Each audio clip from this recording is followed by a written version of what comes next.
right. Welcome in, and I appreciate you so much for joining the 363rd episode of the Dean Withers Show. For everybody tuning in on YouTube, I appreciate you so much for being here alongside everybody who's already tuning in on TikTok. We did not do a live stream yesterday. One of the first days in a long time that we've taken off, and we took that off to celebrate my girlfriend's 21st birthday. It was a great day. She had a blast. We're still out here in California. We're still having fun, but here we are doing our typical live streams. Now, if you're new here, if you've never been here before, we debate Trump supporters. We try to change their minds because I think Trump is the worst president of your life, my life, and quite frankly, the lives of every single viewer. And as you could tell, we already have the very first Trump supporter of the stream connected, so this will be a lot of fun. Every day, we also like to go through the breaking news, talk about what's going on in the world around us, talk about what's going on in our government, talk about what's going on in America. And today, we have an absolute panic from the Trump administration, a panic from ICE, as they have now started to help TSA in airports across this country, as well as they've been conducting raids and arrests inside of airports, too. First order of business is, well, when ICE agents are inside the airport, they can't wear a mask. So because of that, there's now footage across the internet of ICE agents running away from photographers and journalists who are filming them when they don't have their masks on. It's making them very, very angry. And no one wants the ICE agents helping TSA. ICE agents aren't trained for much. I mean, not even their own official duties. Well, they get them illegals up out of here that's coming in. More You training. stay closer to it. And we're almost ready for the debate, man. Just give me one more moment. But they're certainly not trained to work with the X-ray machines required to screen passengers in airports. So they've just kind of been awkwardly standing behind the TSA agents that are working. Meanwhile, Donald Trump and the GOP are actually rejecting efforts from the Democrats to temporarily pass a TSA funding bill outside of their dispute for the ongoing issues with the DHS funding. So, TSA workers can get paid. But Donald Trump shot it down. He's saying that we don't want a separate bill to ensure that TSA agents can start getting paid because he wants to use that as leverage to hold over the Democrats to force them to pass a bad funding bill for the DHS. So, for everybody out there who's traveling, including myself, when you're at the airport and your wait times are significantly longer than you're used to and there's ICE agents running around causing havoc, just keep in mind, Trump did that. Just like he did the higher gas prices, just like he did the war in Iran, just like he is doing the terrible economic policy, the tariffs on our allies. But we're gonna end up. Thank you, Trump. Cause I don't want to end up like everybody else. Don't got no food. My food being weighed because I got 5 people in my house. I ain't trying to go down the street all walking dogs, no roads. You seen how other people live. Trump making America great again. Thank you, Trump. And I think that this is a good segue into the debate. So we already have the first Trump supporter of the day loaded in. What's your name, man? Huh? What's your name? I'm just saying, a Trump supporter. Okay. I'm a TS. I'm a TS. TS. Trump supporter. Because he's doing America. Name, you want to live like other countries. Keep it real. Let's keep it real. The other countries you talk over there, they fucking cut your tongues off. You see Brazilians, motherfuckers running wild. Trump, thank you for keeping America great. People talk shit because you want to stop welfare and all that shit. Motherfucker, go to work. Okay, I can see for disability, old people, everybody else, go to motherfucking work. Okay. Shit ain't free no more. Trump, thank you. America, the more money he bringing in to work for the economy, the more we can put out and everybody working, and America gonna be great. Not all these fucking other countries, one goddamn Democrat, motherfuckers just run everything. I'm not trying to be like these other countries are like killing protesters. We never do that, right? I know they killing everything else. You don't even got no word in other countries. So, we would never do that in America, right? Okay, so that's why I love America. And that's why Trump keeping it like this. Well, that's actually what we've been doing in America for generations. Okay, so why wasn't it like other countries? Okay. But Trump keeping it more. He keeping it more. He bringing the stuff back. Everybody talking Trump doing this, doing that. No, I'm like this. If you can't speak my language. Oh, sorry. He got a flag for harassment and bullying like minutes ago. But I was too focused on just getting the stream started on YouTube using my other laptop that we got to kick him out. Let's go to get that next guest loaded up into the box. What did he even say? I don't think I heard. I mean, he was like clearly like, spouting like a lot of nonsense surrounding his support for Trump. But I mean, I didn't hear anything like harassment and bullying. I just heard him say, I love Trump. You know what I mean? Oh, it's Geometry Dash guy. Take care, Bobby. Let's go to get that next guest loaded up into the box. Once again, you guys, please make sure that you're hopping inside of that queue on TikTok if you happen to be an American adult that supports Donald J. Trump as president.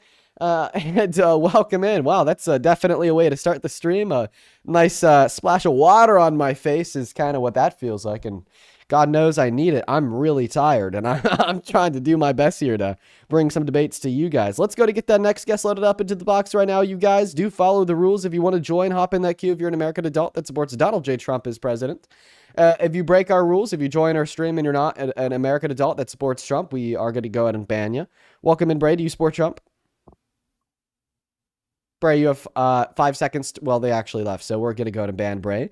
Moving on to the next guest, you guys. We got Rick loading up into the box. For everybody tuning in on TikTok, by the way, make sure to say what's good down below in that chat. And welcome in Charlie and Zoe. Rick. What the fuck? Rick. Dean. When are we going to change the approach? You've been talking too much, and your femboy boyfriend been talking more. I know, Rick. I know. Every day, this is like a tradition of ours now. You come up here. You make my ears fucking bleed. You tell me to shut the fuck up, and then you tell me how much you love femboys. It's like our little. It's our daily thing. We talk about your love for femboys and how badly you want me to shut up. You want? Sean, thank you so much for the motorcycle.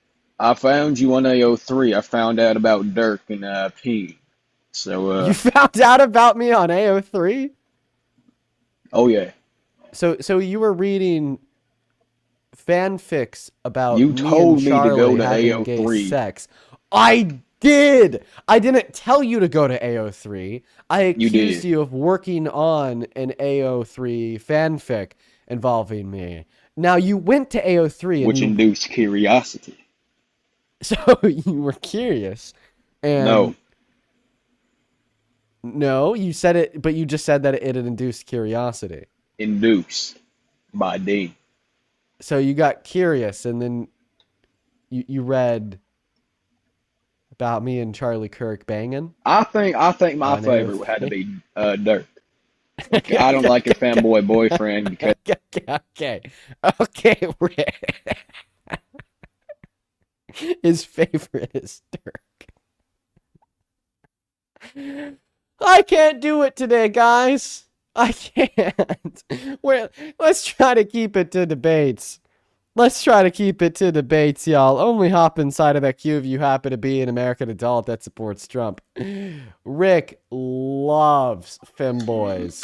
It's you again. Damn, dude. All right, moving on to the next guest, you guys. Make sure if you're in that queue that you're an American adult that supports Trump as president. To the 8.1 people that have joined so far, appreciate you for being here. Dean, this is bad time to debate you. Yeah, dude, I don't know what's going on. It sounds like you're literally in a fucking hurricane or something, dude. Feel free to request later when it doesn't sound like you're in a hurricane. Let's go ahead and get that next guest loaded up into the box right now. We got Wally connecting. We just got a message here. Oh, Santana. Yeah, I could do that for you. I could definitely do that for you, Santana. We'll do that real quick while we're trying to get the next Trump supporter loaded up in here to debate. Hi, Chase. What's up? You are permanently banned from Santana's stream for calling him the hard R this morning. No. Yep, you're permanently banned. I just got a text from Santana. And Santana told me to bring Chase up into my live to tell Chase that he's permanently banned from Santana's stream for calling him a hard R this morning. You still sell crypto Chase, or what? Fucking crazy. Fuck you, Chase. That's so insane. You sell crypto? Do you still sell crypto? No. I'm trying to buy. Don't sell crypto. Jim Crow, do you support You Trump? used to, though.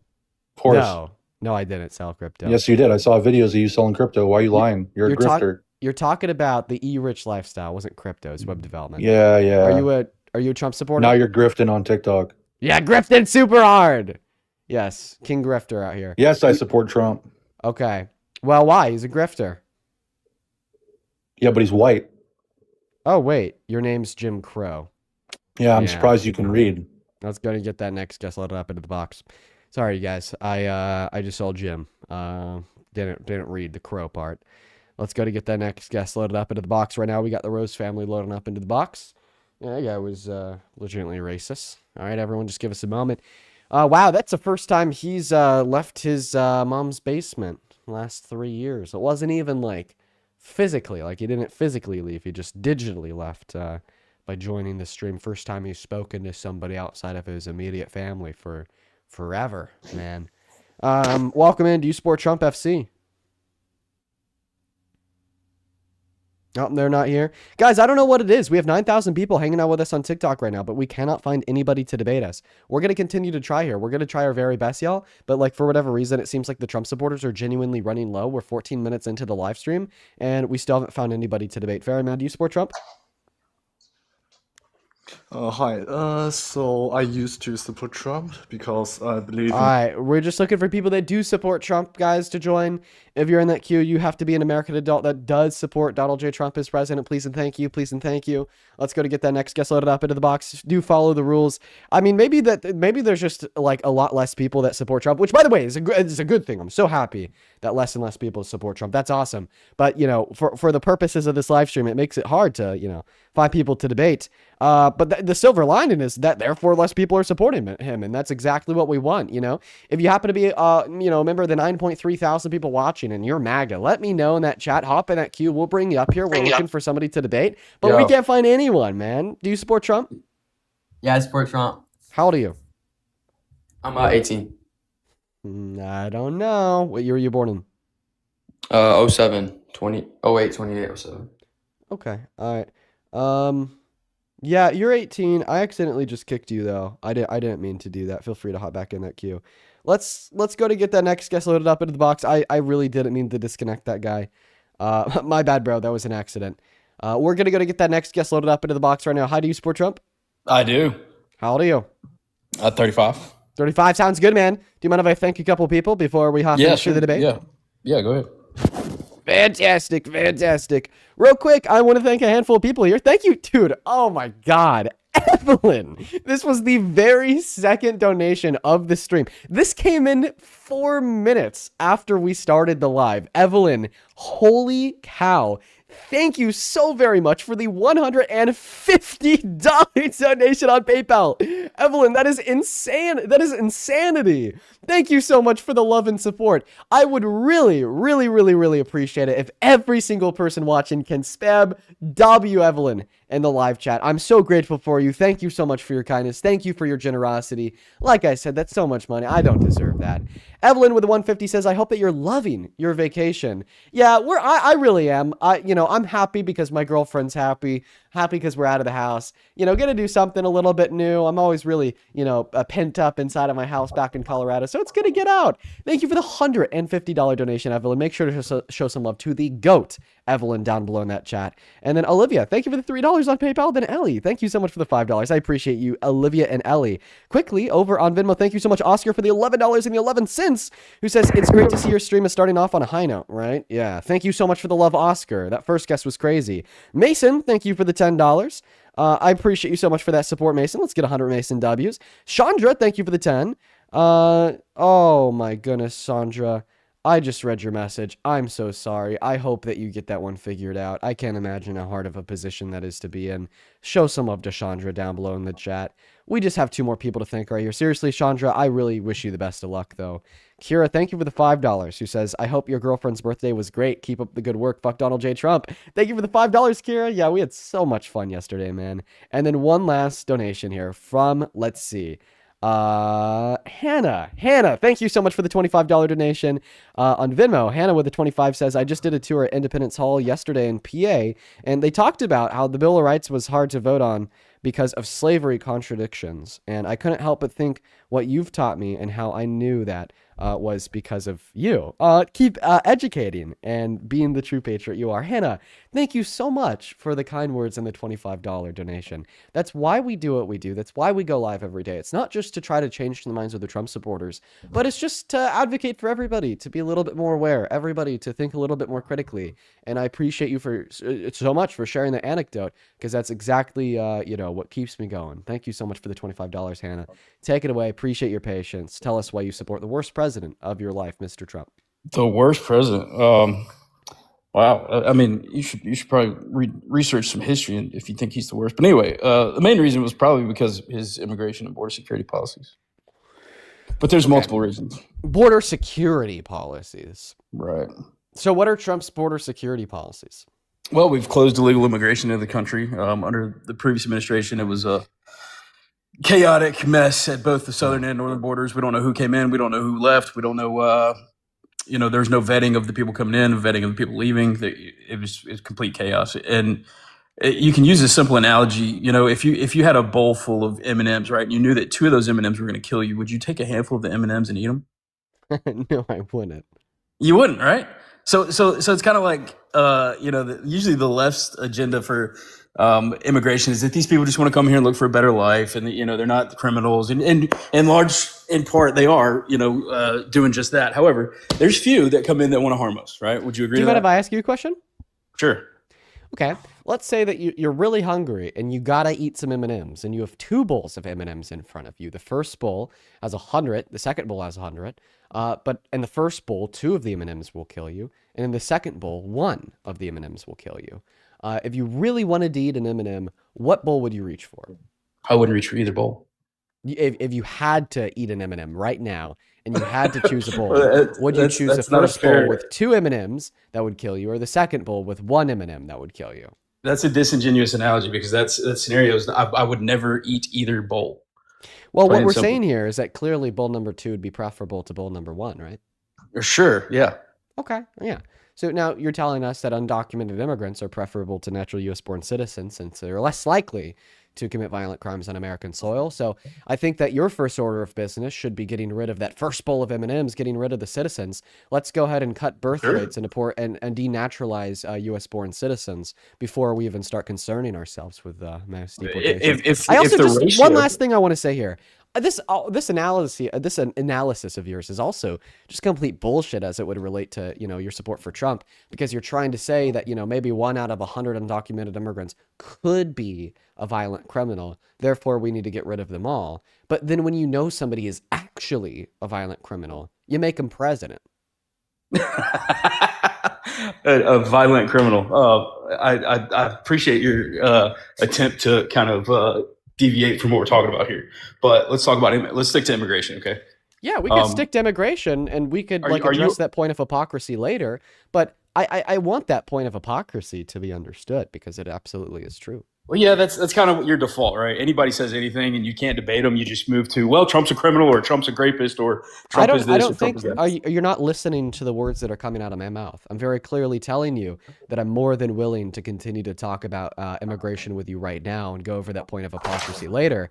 But you're seemingly trying to make it my fault that you're the hypocrite. It is 110% hypocritical to say we have a group of 100 people. One of them might be a violent criminal. Let's get rid of them all. But then we have one man. We know he's a violent criminal. Let's make him the most powerful man in the world. That is clearly hypocritical, regardless if you like that fact or not. It is.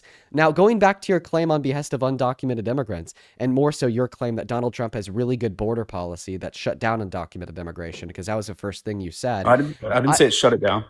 You did. Now, if you would like to change that statement, that's fine. I didn't say that, but you did. What I did say is his border policy is a lot stricter than the previous administration's. Okay. Yeah. See, the thing is I don't think the reason why we've seen such a significant reduction in undocumented entry into America is because we have better border policy. I think it's because we've scared new entry away. Because for the undocumented immigrants that are here, that are in America, they're having their human and natural rights violated. They're being called to poison the blood of this country. We have citizens that are having their constitutional rights abridged on. We're having. So you just made a claim that Trump was able to scare away undocumented immigrants, right? Yes. Do you think that's a good thing? I don't think it's a good thing because of the means. So you think it's okay for people to come here undocumented? This is not a true dichotomy. It's not either that I'm okay with fascism or I think we should have an open border. Well, one of the two has to be true. Wait, so you accept that Trump is a fascist? No, absolutely. I don't think so. But you just said that one of the two things has to be true. Either he's fascist or we have an open border. You just said that one of those two things has to be true. In your worldview, yes, one of those things has to be true. No, not at all. Because I think that we could have reasonable border policy, which would include ensuring that the legal means of entry into this country are significantly easier to obtain and faster to go through. So therefore, we're disincentivizing like 99% of undocumented entry and then cracking down hard on the undocumented immigrants that remain because they will be the violent criminals that want to qualify for the legal means.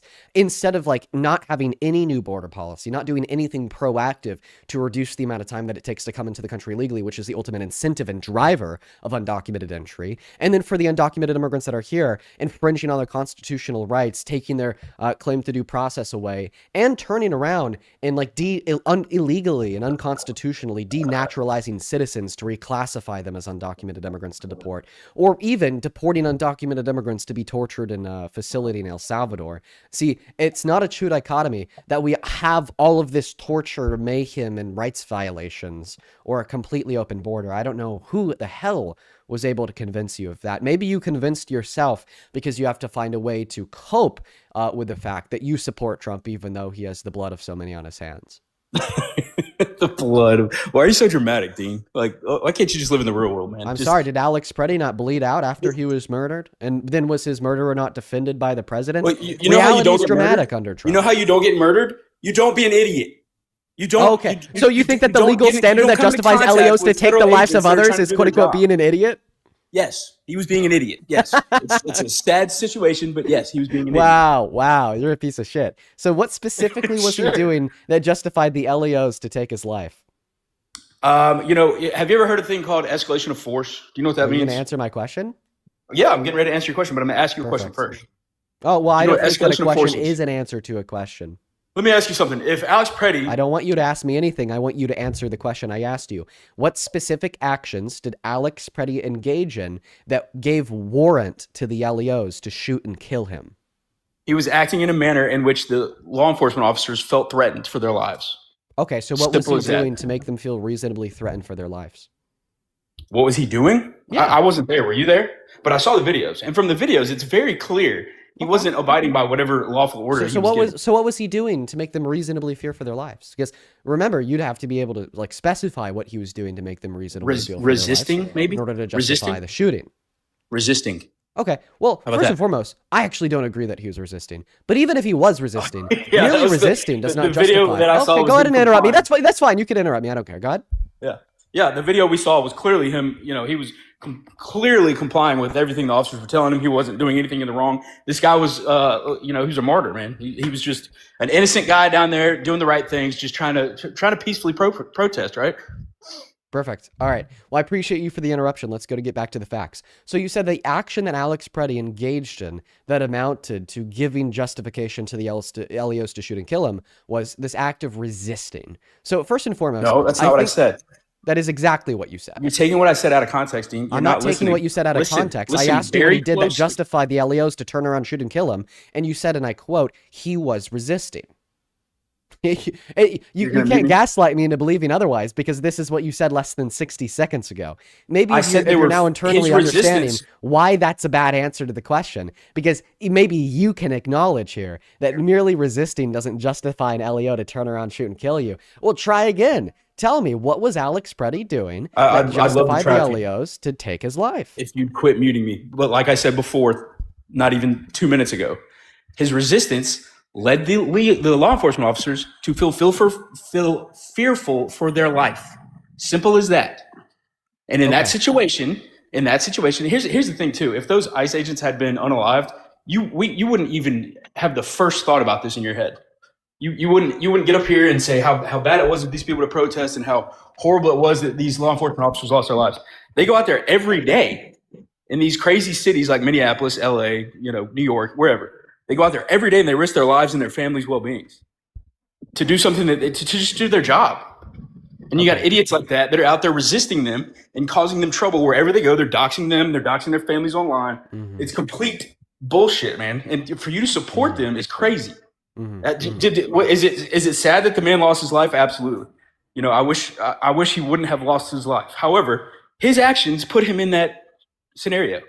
He did that. His actions did it. It wasn't the ICE officers. It wasn't the Republicans. It wasn't Trump. It was him. Yeah. Take some personal responsibility, right? Yeah. If you don't want to be unalived by a police officer, don't fuck with a police officer. No, Simple as that. Mm-hmm. Yeah. Simple as that. Yeah. Yeah. So, I mean, I think that the GOP has lost it. I mean, you guys used to stand for something, but now anymore, it's just comply or die. Am I right? Like, first and foremost, you're interrupting me every single time I'm opening. Why don't you go ahead and interrupt me again? That's fine. Talk as much as you want. Go ahead. Sorry. No, you had something to say. You just cut me off. Please finish your breath. I think it's funny that you mentioned comply or die. I mean, is that a horrible thing to, if you're at a protest, a violent protest at that, do you think it's a horrible idea to comply? You think it's like stupid to comply? Is this a question that you want me to answer? Yeah, I'm asking you. Do you think it's stupid to comply with a lawful order? After I answer your question, can I finally speak more than 3 words without you cutting me off? Sure. Okay, because when you interrupt me, it makes it clear that you're very scared of me. Because you know when I actually will have an opportunity to respond to your bullshit, that you'll be debunked. And you don't want that to happen, so then you don't let me respond to your bullshit, which is why you interrupt me. Perfectly. So first, I'll answer your question about compliance. I generally think it's a good thing for citizens to comply with lawful orders directed at them from LEOs. Why? Well, it's for their safety. Okay, typically the citizen is the one without the gun, the LEO is the one with the gun.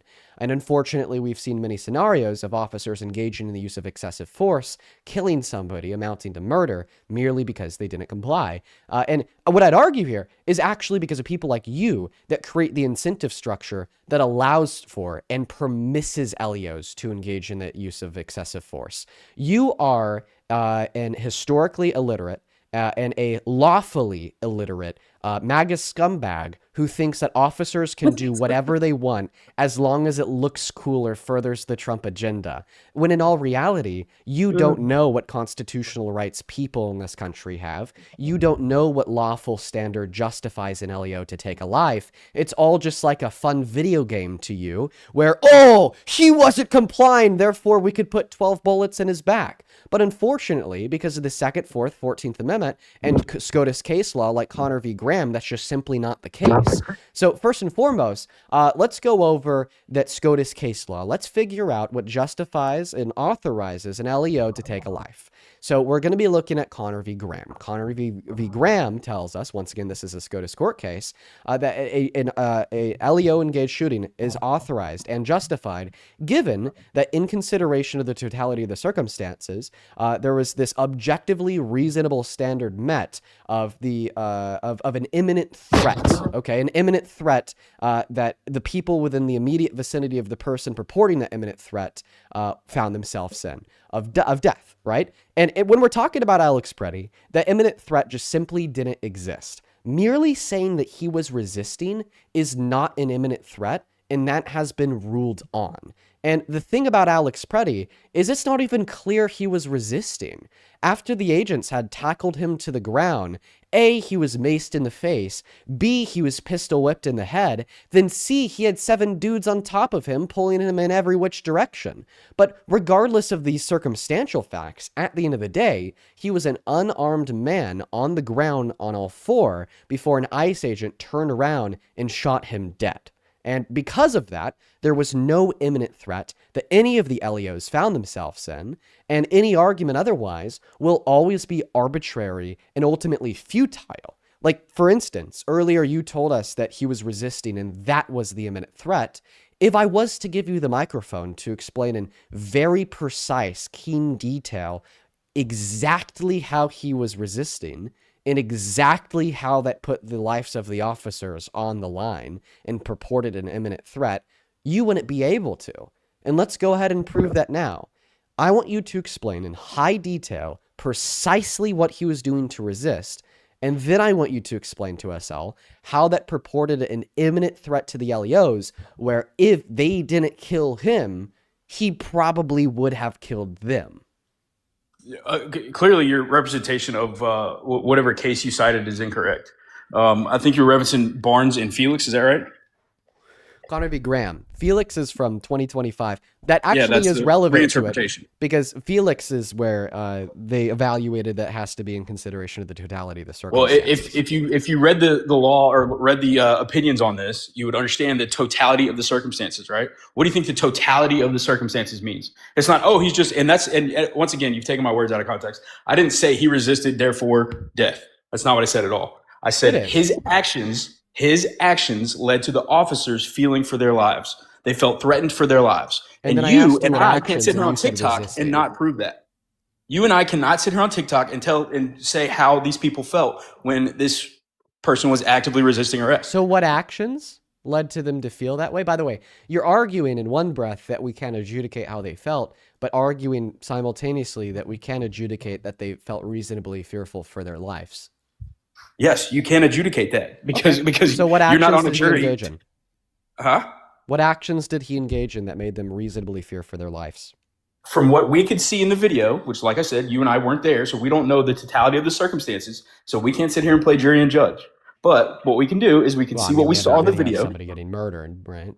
I'd say in these clear-cut cases we can. But I'm interrupting you. Tell us, what specific actions did he engage in that reasonably made the officers fear for their lives? Okay, first reasonable action, he was resisting arrest. He's clearly on the ground. Resisting. Listen, if somebody resists arrest... Are you going to interrupt me? I guess I am, yes. If somebody resists arrest, this doesn't mean that the officer can turn around and kill them. People resist arrest every single day. Of the punishment for resisting arrest, is like maybe a $200 fine or a night in jail. Totality of the circumstances does not amount to an imminent threat upon the life of an LEO. Are you going to listen?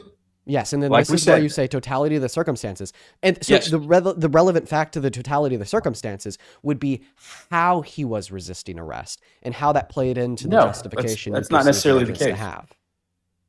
The real totality of the circumstances is you've got a guy that's armed, not saying that is the reason that he should be unalived, but he was. He was resisting arrest. He clearly wasn't following lawful commands, or he would have been in the situation in the first place. These reasons could leave a reasonable person like me to believe that these officers felt threatened. They felt that their life was in danger. They see a gun, and I'll be honest with you. I think it was an accidental killing. I think that, like I said, it's a tragedy, and the guy should still be alive. There's no doubt about it. However, he put himself in that situation. If he doesn't put himself in that situation, wait. I just want you to go over the facts of the case that you believe authorized the LEOs to shoot and kill him. So far, you've told us he was resisting arrest, he didn't comply with lawful orders, and he had a gun. Yeah. Those are the three relevant facts? Absolutely, yes. Okay. If you're a police officer and you've got somebody that's resisting arrest. Clarifying question? Sure. Okay, here's my first clarifying question. What lawful orders did he not comply with? Clearly, they were trying to detain him or remove him from the situation that they were in with the woman. Okay, I don't know. I wasn't there. I don't know what was said. I don't know what he did, but clearly he was escalating the situation. So can you answer the question? What lawful orders did he not comply with? I wasn't there. I don't know. So then how do you know that he didn't comply with a lawful order? Because he's very clearly resisting. When officers are acting that aggressively. So when we're watching that video, how do we know that what was he resisting? He was resisting arrest or resisting whatever commands that the officers were giving him. How do we know that he was resisting arrest when we watch the video? Because from my perspective, I don't see a man who's resisting arrest. I'm seeing a man who's being identified as an enemy by untrained ICE agents that then all hop on top of him and pull him in. That's because you've got a biased view of things. And that's why I'm asking you to clarify it for me. So when we watch the video, what specific actions is he engaging in that amount to him clearly as resisting? Outside of like Jim Crow era, 1960s, even into the 70s, can you tell me one time in this country's history where law enforcement officers have just decidedly gone and jumped, 4 or 5 officers have jumped on an innocent person and held him to the ground? Okay. So first and foremost, if you think that officers engaging in excessive force doesn't happen, then clearly, I mean, I didn't say that. Swine. Once again, but I won't allow you to pivot away from answering my question with a question back to me. But once again, I'll just re-ask the question. So we saw the video. What actions was he engaging in that clearly amounted to him resisting? that amounted to him resisting? Yeah, what actions? Because we have it on video. Well, it seems like the officers were after a lady. They pushed the lady, or something happened with her, and then he jumped in between the two. And then the officers clearly wanted him to get away, and he didn't listen. Okay, so they wanted him to get away. Did they communicate that to him? Sure, I'm sure they did. I doubt they just. Can you show me that on video where we know that they communicated? No, but you can't show me that they didn't either. Oh, okay. So you're basically saying that you don't have any evidence for what you believe?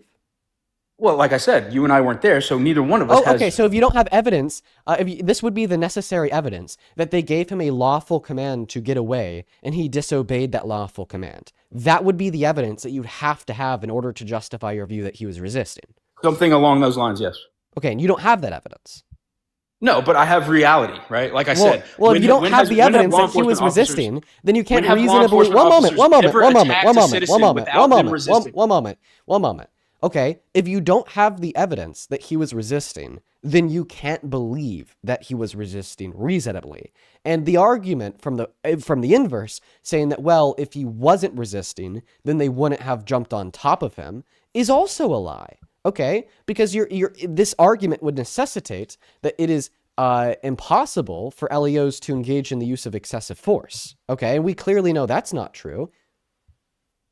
Sure. Yeah, they absolutely have used excessive force in the past and probably will in the future too. But that's not a justification to say you can't. A reasonable person wouldn't say, you know what, this guy wasn't resisting. How many cases or how often does it happen where police officers or law enforcement officers, whoever, just go and attack innocent people? It doesn't happen. When you don't have the evidence that he was resisting and your only argument is that he was resisting or else they wouldn't have jumped him, then you can't make the argument that they were justified in taking his life. Okay. Essentially, what you're saying here is that there could be a group of LEOs, and if this group of LEOs wants to kill somebody, they could do it legally if they first go up to this person, they beat them over the head, they dogpile them, and then they shoot them in the back. Because if they beat them in the head and dogpile them first, then apparently that means that that person was resisting and their life can be taken. Can I talk? You're going to keep muting me? Yes. Before you do, there's one last thing that I want to bring up here, because you also brought up the consideration of the totality of the circumstances in the Felix Godis case after mentioning the fact that he had a gun. So first and foremost, it is a very dangerous suggestion that an LEO is authorized in killing somebody merely because they're in possession of a firearm. The 2nd, 4th, and 14th Amendment disagree. Alongside the far-right NRA, they actually made a statement following Alex Preddy's death, responding to a U.S. attorney out of California that was arguing, you don't approach a cop with a gun or else you're going to get killed. How can you they in the went on same Twitter breath? and they said that, well, it is a very dangerous suggestion to say that people can die for, excuse me, one moment.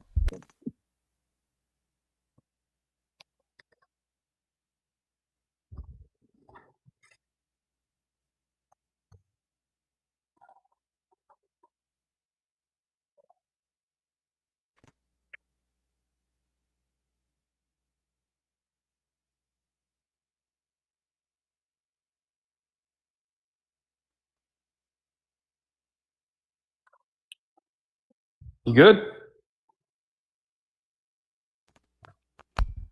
Yeah, yes, we're all good. We're all good. It was just some of the cleaning personnel on property. Now. Okay, let me say this to you. You mentioned totality of circumstances and the fact that he had a pew-pew in his possession. How could you possibly leave out the? I mean, you literally said, if we look at the totality of the circumstances, he's got a gun, therefore unalive. How could you possibly say that? Well, I was in the middle of a statement, but I wasn't able to finish it. What I wanted to finish that circumstance with is that merely being in possession of a firearm doesn't authorize an LEO to shoot and kill you because of the 2nd, 4th, and 14th No, it doesn't. Amendment. But when you look at the totality of the circumstances, in this case, it does. When we look at the totality of the circumstances, we also have to acknowledge that his gun was taken away from him before he was shot and killed. Sure. Yeah, absolutely. So he was unarmed. At the time of his death, yes, he was unarmed. Okay. So however, his death wasn't warranted. No, you can't justify that because you can't tell me that those officers didn't fear for their life. They didn't know if he had 1 gun, 2 guns, 6 guns, 12 guns, a bazooka, grenade. They don't know, Dean. You don't know what it's like to be a law enforcement officer. That also doesn't justify the LEOs from taking their lives. When LEO performs a routine traffic stop, They don't know if this person has a firearm in their right hand under the seat or in between the crack of the center console and their seat. They don't know that.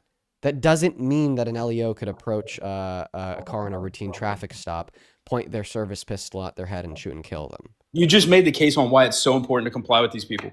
You just made the exact case that every Republican, every person, every reasonable American thinks. Make a case about compliance after we finish the adjudication of the clear fact that the LEOs weren't justified in killing Alex Preddy. How can you say that when you don't know if those officers felt threatened or not?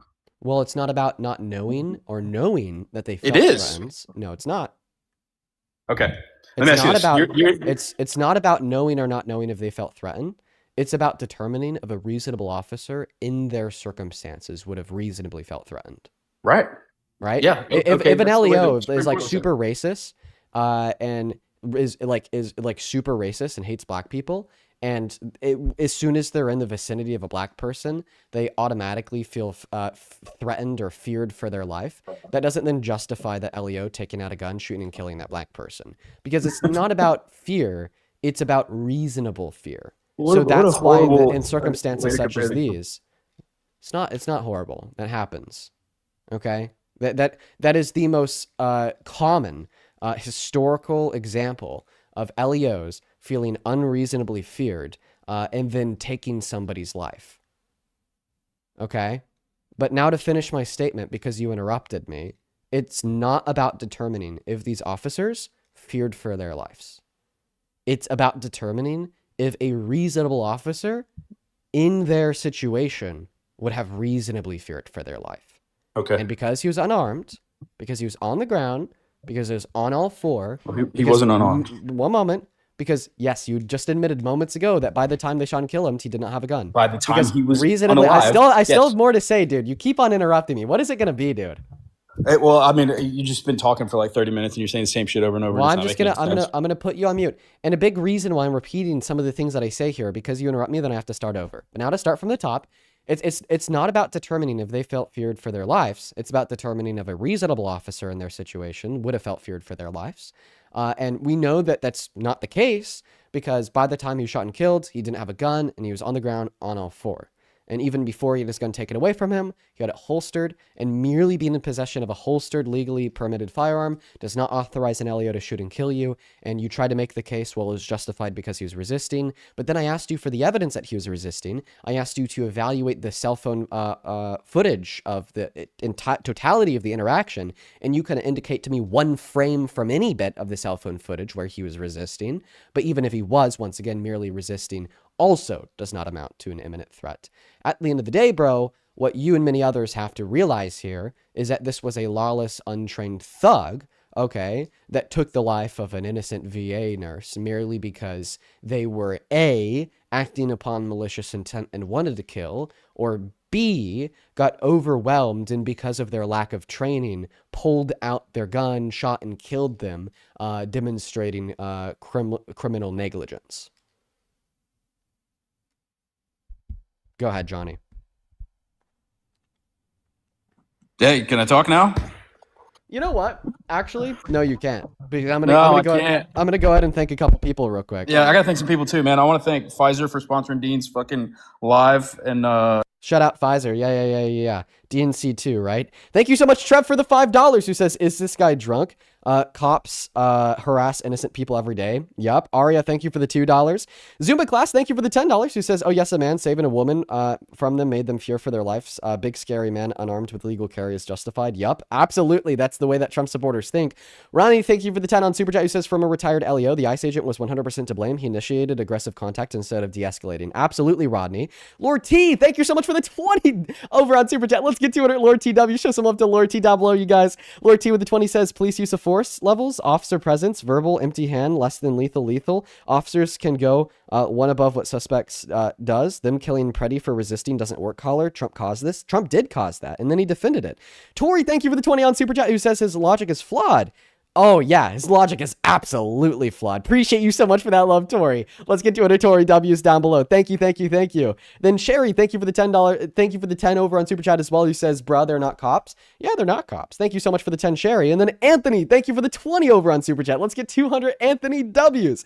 Anthony with the 20 says, that's why we are trained as black folks to comply so that we could all go home to our families. They have the power and quote unquote afraid for their lives, always in fear of being unalived by law enforcement. And that is the sad reality for so many people of color in this country today and historically. It absolutely is. And I'm so sorry that so many of you guys have to live with that fear. Same thing to Sean. Thank you for the 20 over on Super Chat. Sean actually didn't attach a message to that donation. Just sent it right on through. Appreciate you so much for that love, Sean. Make sure to please show some love to all of our supporters over there. Thank you guys so much. Let's quickly get caught up on Venmo, PayPal. Sarah, thank you for the $5, who says, guest keeps on saying that they quote unquote felt like he was a threat. You cannot base facts on feelings. Fact is that they were not in danger. And with the reinterpretation of Connor v. Graham and Felix last year, which would be, you have to consider the totality of the circumstances, that fact alone is what would diminish the claim of self-defense. Thank you for the $5, Sarah. Same thing to Tom. Thank you for the $3. And then Tom, thank you so much for the $15 as well, who says, only 2 ICE agents have been murdered since 2003. Yep. Thank you so much for the $15, Tom. I appreciate you so much for that support. Same thing to Kyle. Thank you for the $20, who says, I'm an armed security guard and I have more training than these ICE officers. I know that just because a man has a gun, it doesn't mean that he's an imminent threat. You are absolutely right, Kyle. And it's funny because you do have more training than these LEOs, these ICE agents. I bet that you had to get a little bit more training than 47 days. Appreciate you for the support, man. Same thing to M. Thank you so much for the $25 donation on Venmo. Let's get 250 MWs. M with the 25 says, I asked about what president you think was worst in history, but now I'm curious who you think the best was in history. I don't think I know enough about like every president that we've ever had to determine the best. But, you know, I definitely think like one of the best in modern American history was Obama, but even he had his flaws. I did really like the domestic policy under Biden, and I think that Biden will actually be looked at pretty like positively in the history books. Thank you for the $25. Same thing to Serena. Thank you so much for the $20 donation on Venmo, who says, you're such an inspiration and so happy and your girlfriend had a good day yesterday. Oh, thank you so much for the support, Serena. It's good to see you. Show some love to Serena. Kira, thank you for the $5. And then it looks like we're all caught up over there on Venmo. Let's also quickly get caught up on PayPal. Thank you so much, Kiana, for the $5 on PayPal. Kate, thank you for the 5. Francisco, thank you so much for the 5. And then Craig, thank you for the $20, who says, keep on pushing, bro. You know it, bro. I'll never stop what I do. I love it way too goddamn much. Let's get 200 Craig W's. Stephanie, thank you for the $12, who says, hey, Dean, longtime viewer. I love what you do. Keep up the good work. Thank you so much, Stephanie. And then Pro Lan. Oh my goodness. Pro Lan. Thank you so much for the $80 donation over on PayPal. Thank you so much for that support, LAN. I want to see 800 LANWs down below in that chat. LAN, that is beyond kind of you. That is absolutely fucking insane. Len with the 80 says, hi from Iceland. Thank you for educating people. Well, thank you for tuning in, and thank you for taking something positive away from what we do here. Like I just said, that donation is beyond kind. That's so much money, and I'm so very, very grateful for you. Shout out to you and love to Iceland. Thank you for the $80 donation. And with that, we are all cut up for now, guys. If you want to ask me a question or just support me in the stream, you can find the Venmo and the PayPal link tree in bio on TikTok, pin message on YT, and the handles at the top of the phone screen as well. Let's go ahead and take this this doofus off mute. You know, there's a very specific question I eventually want to ask you, Johnny. Ask me, buddy. Ask me. Well, it has absolutely nothing to do with immigration, nothing to do with ICE, and all to do with Trump. So I don't want you to see it as a pivot. Is there anything else that you'd like to say in the No. I mean, we could. I'm sure you want to talk about him. You know, in the '80s, being a sketchy dude, and how he's got 34 felonies, all these things. I'm sure. Yeah, go ahead. Yeah, here's what I want to talk about, Johnny. So this is the most effective argument I have to change the minds of Trump supporters. Now, you happen to be a pretty pompous, cocky brat. And I want to see what you do with this argument. So, so Johnny, can we agree that sexual exploitation is to unjustly take advantage of somebody sexually? I don't know if that's the truth for in a criminal sense, but yeah, sure. Well, we're not talking about in a criminal sense. I think that the criminal definition of sexual exploitation is really weird. Okay, we're just talking colloquially. Okay, like we could agree here that sexual exploitation is to exploit somebody sexually, right? Yeah, sure. Mm-hmm. Okay. And exploiting somebody sexually would mean to unjustly take advantage of somebody sexually, right? It could. Yeah, it depends on, depending on the circumstance, but yeah, sure. Okay. So would an example of unjustly taking advantage of somebody sexually be to abuse your position of power over their position of vulnerability to further unconsensual sexual conduct? Sure. Okay. If Donald Trump had sexually exploited anyone, would you still support him as president? As far as exploitation, yeah, I'd probably still support him. Yeah. Why do you think that the president should be a predator? Nobody said anything about being a predator. You said sexually exploiting a woman, or if you sexually exploit women and girls, you're a sexual predator. No, I don't think that makes you a predator. I think that makes you a human being male. You've never seen a good looking girl, Dean, and be like, man, hey, look at her. She's she looks great. You've never done that. I know you're young and you probably don't have much interaction with the opposite sex. You sit behind your computer and you probably spend most of your time inside. But I'm 35, and when I was growing up, there's this thing called locker room talk or whatever. It can be disgusting, right? It can be pretty chauvinistic and nasty, but it was a thing that happened. So just to clarify with where we're at, we first agree on what sexual exploitation is. Unjustly taking advantage of somebody sexually. We then further clarify what it means to unjustly take advantage of somebody sexually. We clarify that could mean for a man to abuse his position of power to further unconsensual sexual conduct with a minor girl. And then in response, you tell me that, well, if Trump did this, you'd still support him as president, and it wouldn't make Trump a predator, it would just make him a man. And then you kind of went on to sympathize with those actions. So you sympathize with unconsensually sexually exploiting naked little girls? the mental gymnastics you have to perform to get to that point. No, what I said that's what we're talking about, John. No, we're not talking about that, because that never happened. Trump was never charged criminally. He was never charged. We haven't even started talking about Trump yet. The Miss Teen USA. We haven't even started talking about Trump yet. But I know where you're going. I'm really trying to clarify. So what did you mean moments ago when you said that sexually exploiting little girls doesn't make you a predator, it just makes you any man? That's not what I said. You're very good at taking now what I want you to clarify. Clarify flipping the script. What did you say? I said that exploitation, there's a million ways to sexually exploit somebody. It happens all the time on TV. It happens in media. It happens what did you mean when you said you think a sexually exploiting? What did you mean? Exploited? What did you mean when you said that sexually exploiting a woman or girl doesn't make you a man, or sorry, it doesn't make you a predator, it just makes you any man? What did you mean when you said that? Keep in mind, sexual exploitation has Johnny, I also different... just want to clarify that right before you said that sexually exploiting a woman or a girl doesn't make you a predator, it just makes you a man, we defined what sexual exploitation even was. We brought up how it would mean to unjustly take advantage of somebody sexually. We went over how that can be a man abusing his position of power over the position of vulnerability of a woman or girl to further unconsensual sexual conduct. It can also be the Dallas Cowboys cheerleaders. The core here of the way that we define sexual exploitation was to engage in and perpetuate unconsensual sexual conduct.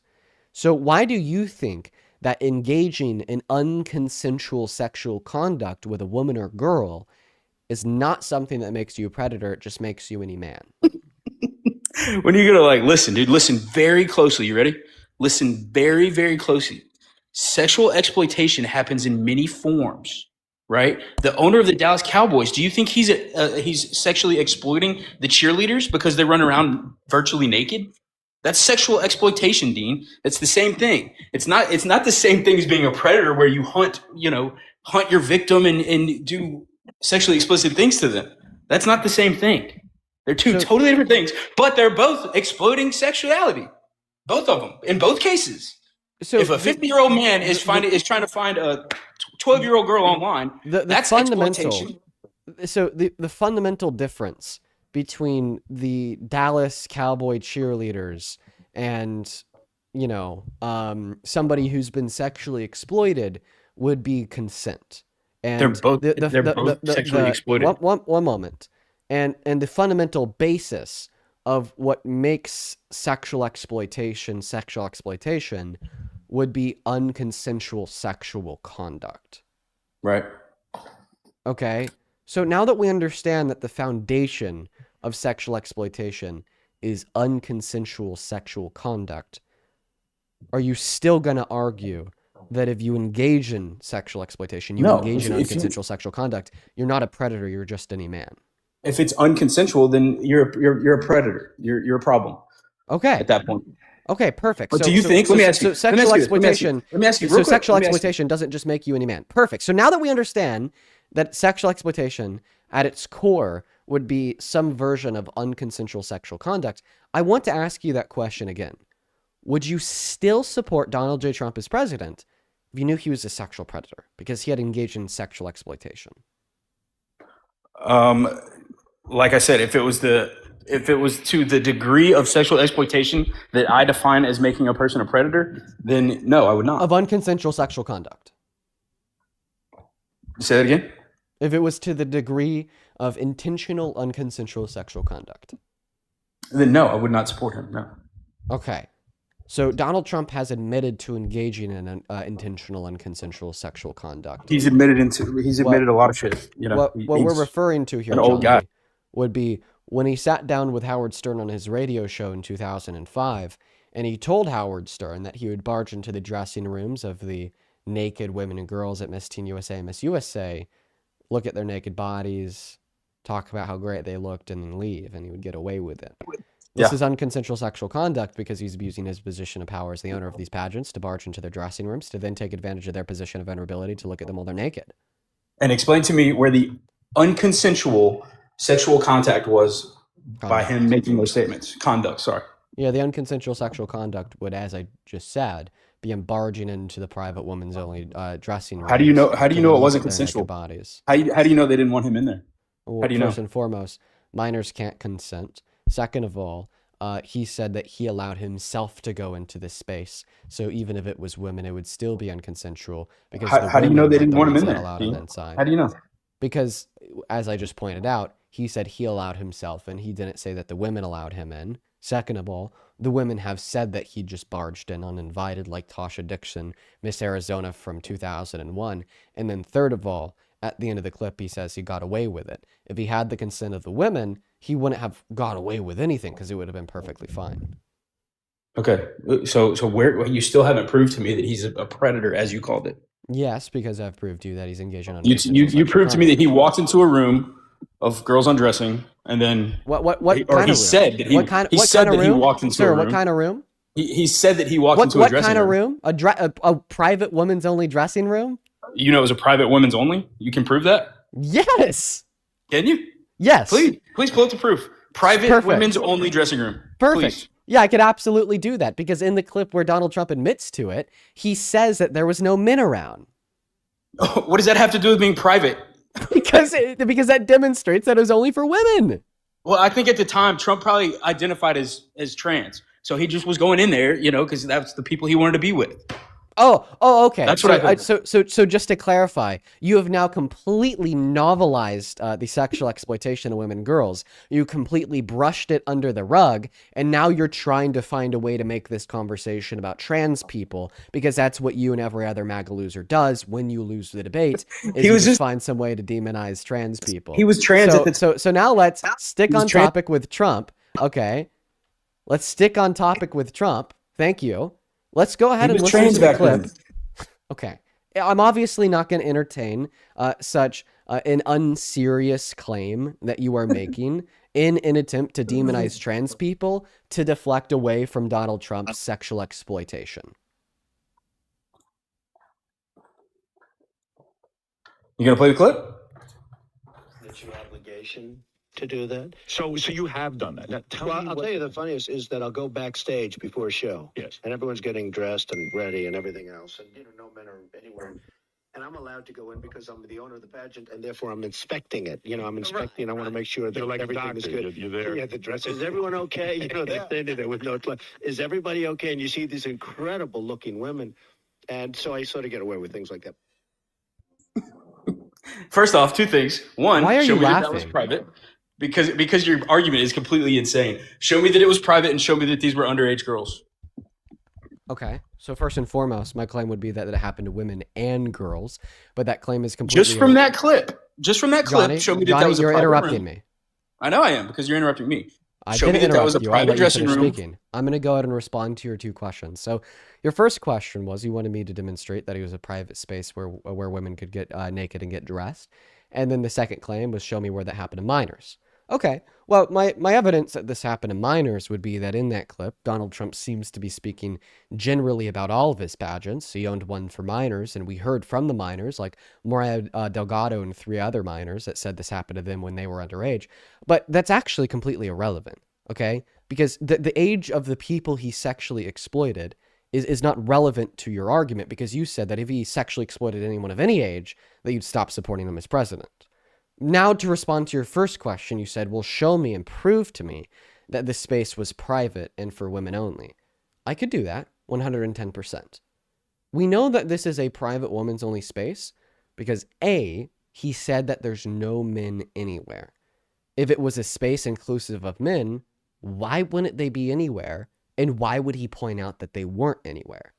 Point number 2, we know that this is a private women's only space because he doesn't say that he could just walk in. He says that he has to abuse his position of power to barge in under the guise of a quote-unquote inspection. If it was totally fine for men to walk in and out of there, he wouldn't have to go in under the guise of an inspection. Point number 3, clearly this was a space private for women only because it was a space where they were getting naked. Okay. Hello? Okay. Now, in consideration of those 3 things, plus at the end where he says this is something he gets away with, we know that it was a private space designed for women where they get dressed.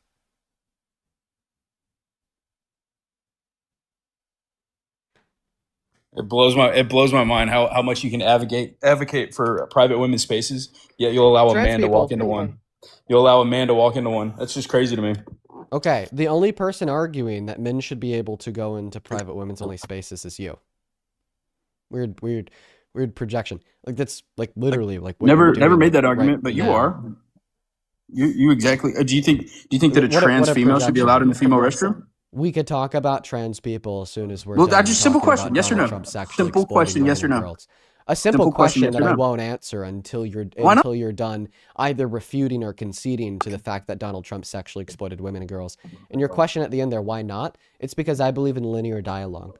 Okay, linear dialogue would necessitate that we go point by point. You asked me to specifically prove that this was a private space for women and women only. I did. Then your response to me proving that was to ignore the proof and ask me about something else. So we could talk about that something else. We could talk about trans women using the women's restroom and what my thoughts are on it as soon as you could respond to the damning irrefutable proof I gave that this was a private space for women only. He said there was no men there, right? So once again, there was 4 prongs of evidence I gave. The first prong of evidence I gave is a fact that not only did he say, not only was there no men anywhere, but he said there was no men anywhere. Do you think there's a lot of men at a women's pageant? If this was one moment, if this was a space that was open to men and women, why would there be no men anywhere, and why would he make a point out of saying that? Now, my second prong of evidence is, well, if this was a space that was inviting and inclusive of anybody, including men, then he wouldn't have had to abuse his special privilege of being the owner under the guise of doing an inspection to go in. He wouldn't have had to create that justification to go into the space. He would have just been able to walk into the space regardless if he was the owner and regardless if he was doing an inspection. My third prong of evidence that this was a space just for women is the fact that women were getting undressed, women were getting naked, and women were changing. okay, women get undressed naked in change for events in private spaces, okay? Now, my fourth prong of evidence is at the end of the clip, he says he got away with doing this thing, okay? But if it was a space that was open to men and women, he wouldn't be getting away with anything. Like, I'm not getting away with anything by being at the hotel I am, because this hotel is open to everybody. But now imagine if this hotel was just open to women and men weren't allowed at this hotel. Well, then sure, I kind of would be getting away with being at this hotel right now. You know what I mean? So because of those 4 pieces of evidence, I find it to be irrefutable that this was a private women's only dressing room. Okay, well, because you find it doesn't mean that it's true. However, let think about it on a spectrum, right? Where was Trump at during this time? He was on Howard Stern show, right? Do you think? Let me just ask you: do you think Trump lies? Do you think Trump tells lies to the public? Okay. Yes, I think that Trump lies a lot. Just yes or no. Yeah. Just yes or no. Yeah. Okay, so you think Trump lies a lot, right? Yes. Would you say that there's reason to believe that when he's bantering with a sexual deviant like Howard Stern, that it's reasonable to think that maybe he's going to embellish some shit or lie a little bit or tell a fib or whatever? And look, I can agree with you. This is an incredibly creepy thing that he admitted to. So you accept that if we take his word for face value, he did admit to barging into a private space designed for women to then unconsensually further sexual conduct by looking at their naked bodies, right? Yeah, I think we could agree that that's what he was saying. Yeah. Okay. But so I've gotten you to concede on a couple things. That doesn't make him a predator. I've gotten you to concede on a couple things. Okay, the first thing that I got you to concede on was the fact that it's a private space for women only. Less than 3 minutes ago, that's something that you rejected and you were asking me to prove. Okay, now where we're at is, well, if we take him for face value in that clip that we listened to, he was barging into a private space for women only, and he was unconsensually looking at their naked bodies. Now you're saying that doesn't make him a predator. Okay, now you're walking back what we originally agreed to. What if it was an accident? Absolutely agreed. One moment. Well, if it was an accident, then he wouldn't have been saying that he did it intentionally. Why not? You just agreed he lies. You just agreed he lies. We'll get on to the lie part in a moment, because we're still at the if we take it for face value part. So once again, if we take his word for face value, it does make him a predator. The reason why is because his word is admitting to unconsensual sexual conduct. And before we started talking about what Donald Trump did and what he admitted to in 2005, both you and me agreed that if a man engages in unconsensual sexual conduct, that man is a predator. We did not come to that agreement. I don't know how you could mistakenly walk into a women's dressing room and you're automatically a predator. Whoa, dude. Holy shit! Wait, what? So I just want to wait. You said mistakenly. Okay, let's set up a scenario where you mistakenly walk in on a woman undressing. That if you intentionally engage in unconsensual sexual conduct, that makes you a predator? Sexual conduct in the form of unconsensual contact? Sexual Yes. conduct. Conduct in the form of contact, then yes. What about looking at somebody's naked body? No. Okay, so if a 45-year-old man were to follow your 10-year-old girl into the bathroom, then open her stall to look at your 10-year-old just like you'd like to happen. Your 10-year-old girl's private parts, okay, that man wouldn't be a predator under your view? There's a huge difference in intent here, right? If you we're talking about intent. Like yes, we're saying if you engage in intentional unconsensual sexual conduct that would include contact or would include looking at somebody while they're naked, it makes you a predator, right? Yes, if you intentionally go in there with the idea of I am specifically going in here to look at somebody naked, then yes, that makes you a predator. Okay, yes, you intend to do it. Yeah. Perfect. Okay. Right. So if we could prove that Donald Trump didn't waltz into that dressing room by accident, okay, then he's a predator. No, you can't, because you can't prove that there was no consent. I'm saying if we prove that he walked in there with intention, then he's a predator, right? No. Why because not? those girls could have said, yeah, we don't mind if the president comes in and inspects the room. We don't mind if he comes in and check and looks around. We don't mind. You cannot prove that it was unconsensual. Okay. Well, actually, we can, because we have a lot of evidence that it was unconsensual. Then why hasn't he been charged? Then here's the evidence. You're trying to throw like a billion things at me at once to overwhelm me. It's not going to work. Here's the evidence that it was unconsensual. The first data point of evidence that it was unconsensual is the fact that he said he allowed himself in there. He never said the women allowed him in there. The second data point that this is unconsensual is that the women he did it to have spoken out and said it was unconsensual. Like Tasha Dixon from When did she speak Arizona. out? One moment, when she was asked about it. Like Tasha Dixon, when she was asked about it, when he started running for president. Duh. Like Tasha Dixon. When he started running for president. It's amazing how all these accusations came out as soon as he enters the political. Wait, this isn't when the accusation came out. This is when she was asked about it. Now, are you going to stop cutting me off? I'm still in the middle of my sentence, and this is your third time cutting me off because you know that you're losing the debate. So I'm going to go ahead and respond to this too. You know that I'm right, and that's exactly why you're now telling me to kick you. But now to continue the point that I was making, you said that there was no evidence that it was unconsensual. There's so much evidence. Okay, he has something to say. Go ahead. I'll finish my breath once you're done because you clearly have something so important to say that you need to cut me off in the middle of my sentence. Go ahead. I'm crashing out by being courteous and giving you the mic. How is that me crashing out? I think I'm being very kind to you. You're interrupting me. Just calm down. I interrupted you? Use a little bit of rationale, right? Use some rationale. Think about where Trump was. Was it creepy what he did? If he did, in fact, do these things, then yes, it was creepy. Was it unconsensual? We don't know. Because it wasn't until the fact that he started running for president that an accusation has been unsurfaced, right? It's amazing how that works. This man lived for 40 years in the public eye, and nobody said one thing about him being a predator until he runs for office. Make that make sense. Okay, yeah, let's clarify on when the women came out about it. Well, it's not that they only came out when he was president. It's that they were only asked about it by mainstream journalists when he started running for president. These experiences are those in which these women and girls lived with for many, many years. And as far as I'm concerned, they very well could have told everybody within their personal life, yet that never made its way to you or I because they weren't telling, like the ABCs and the CNNs of the world.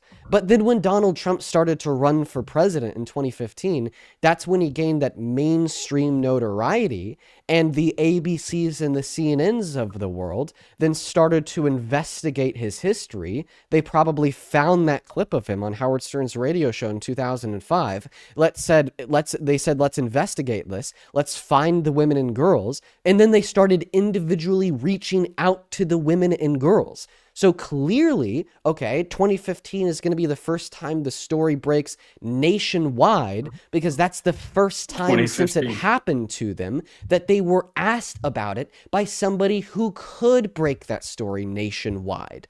And obviously, when we hear the same thing from every woman and every girl at different pageants in different years. And all of these things not only stand on their own, but also stand in corroboration of what Donald Trump admitted to in 2005. We should absolutely believe it. Once again, the point that you're choosing to drill in now is that we don't know if they consented to it or not. So first and foremost, let me tell you how logic works. We can only believe something. We could only find X to be true if we have evidence that X is true. And as it stands, we have evidence that he barged into those dressing rooms and looked at their naked bodies, and we have no evidence that it was with consent. So we believe it to be true that he looked at them while they were naked, but we don't believe it to be true that it was with consent. Therefore, by default, it was unconsensual unless evidence suggests otherwise. And the evidence does not suggest otherwise. It only reaffirms that it happened without consent. The first part of evidence would be what he said in the clip. He did not say that he got permission from the women to go into that private space for them. He said he gave himself permission as the owner to go into their private space. The second piece of evidence here is that if he did get permission from the women, well, then why once he walked in were they undressed? It would be understood that if he got permission to go into that space, that they would first get dressed before he went into that space. And then the third and most compelling piece of evidence here is that we have the individual testimony from like 20 different people that were competing at these pageants, all saying the same thing. Tasha Dixon, Miss Arizona 2001. She said he barged on her while she was naked. Miss Massachusetts from 2002. Miss Vermont from 1997. They both said that he barged on them while they were naked. Mariah Bellato from Miss Teen USA in 1997. She said that he barged on her while she was naked and said, "Don't worry, ladies, I've seen it all before." Same thing with 4 other beauty pageant contestants from that same year. So when we listen to both parties, Donald Trump, when he states what he's admitting to, then ask them for their consent. I barged in there because I'm the owner. When we listen to the beauty pageant contestants, everyone's saying that it happened without consent. Then therefore, yes, we do know that it was indeed without consent. You done talking? Holy shit. Yeah. You talk for so much, man. Yeah, I'll try to do it with crayon on paper next time. Yeah, that'd work out a lot better. Yeah, the fact is you can't prove consent. You can't. I just proved that it was unconsensual. No, you could. No, you can. You can pull ones and twos. No, you can pull ones and twos, and you can say this girl said this and this girl said that. However, you don't know. You weren't there. When they're all saying the same thing in corroboration of what he admitted to. You like to make a lot of assumptions based off of things that you're not. What did I assume? What did I assume? What did I assume? You assume all of the things. What did I assume? Wait, I talked for like 45 minutes, and I just said, listen to you. Sorry, I'm just the trust me, bro argument's not going to work. You said I gave. And now you're just going to. Oh, I specifically cited his admission of guilt on the Howard Stern radio show, where he said that he allowed himself in. He was not allowed in by them. And then what corroborates that admission of guilt that he did so unconsensually is the testimony of every woman and girl that could recount experiences of it happening to them. There was not one woman or one girl from any pageant that said, "This happened to me and I consented to it." Every woman and every girl that said this happened to them said that they did not consent to it. So he's creepy. We agree. He's creepy, right? You elected a guy that sniffed people, and Trump walked into some dressing rooms. Well, no, you'd be a predator because he engaged in unconsensual sexual conduct. I think your definition of predator is misleading. We literally agree. I think you do that because you have intentionally TDS. engage in unconsensual sexual conduct, then you're a sexual predator. Conduct that leads to contact. Be very clear. So if it's just conduct, like looking at somebody naked, if I mistakenly walk into a woman's bathroom and I see a naked woman, mistakenly, we brought up intention. How do you think Trump knew for a fact that they were undressing in there, that they were all naked? Yes, I think that people know for a fact that women are undressing and naked in private women dressing rooms. Yes. You don't know that at all times. God, Jesus Christ. So the janitor that goes in that cleans it after is just automatically supposed to assume that there's 50 naked women in there. Actually, yes, janitorial staff do assume that there would be naked people in a dressing room. That's why it's the job of the janitorial staff to be the same gender as the people in the space. That's not true at all. On top of that, knock on the door and say inside, "Is anyone in here?" Which is exactly the case. But I just want to clarify: do you accept that if you intentionally engage in unconsensual sexual conduct, that you are a predator? He left.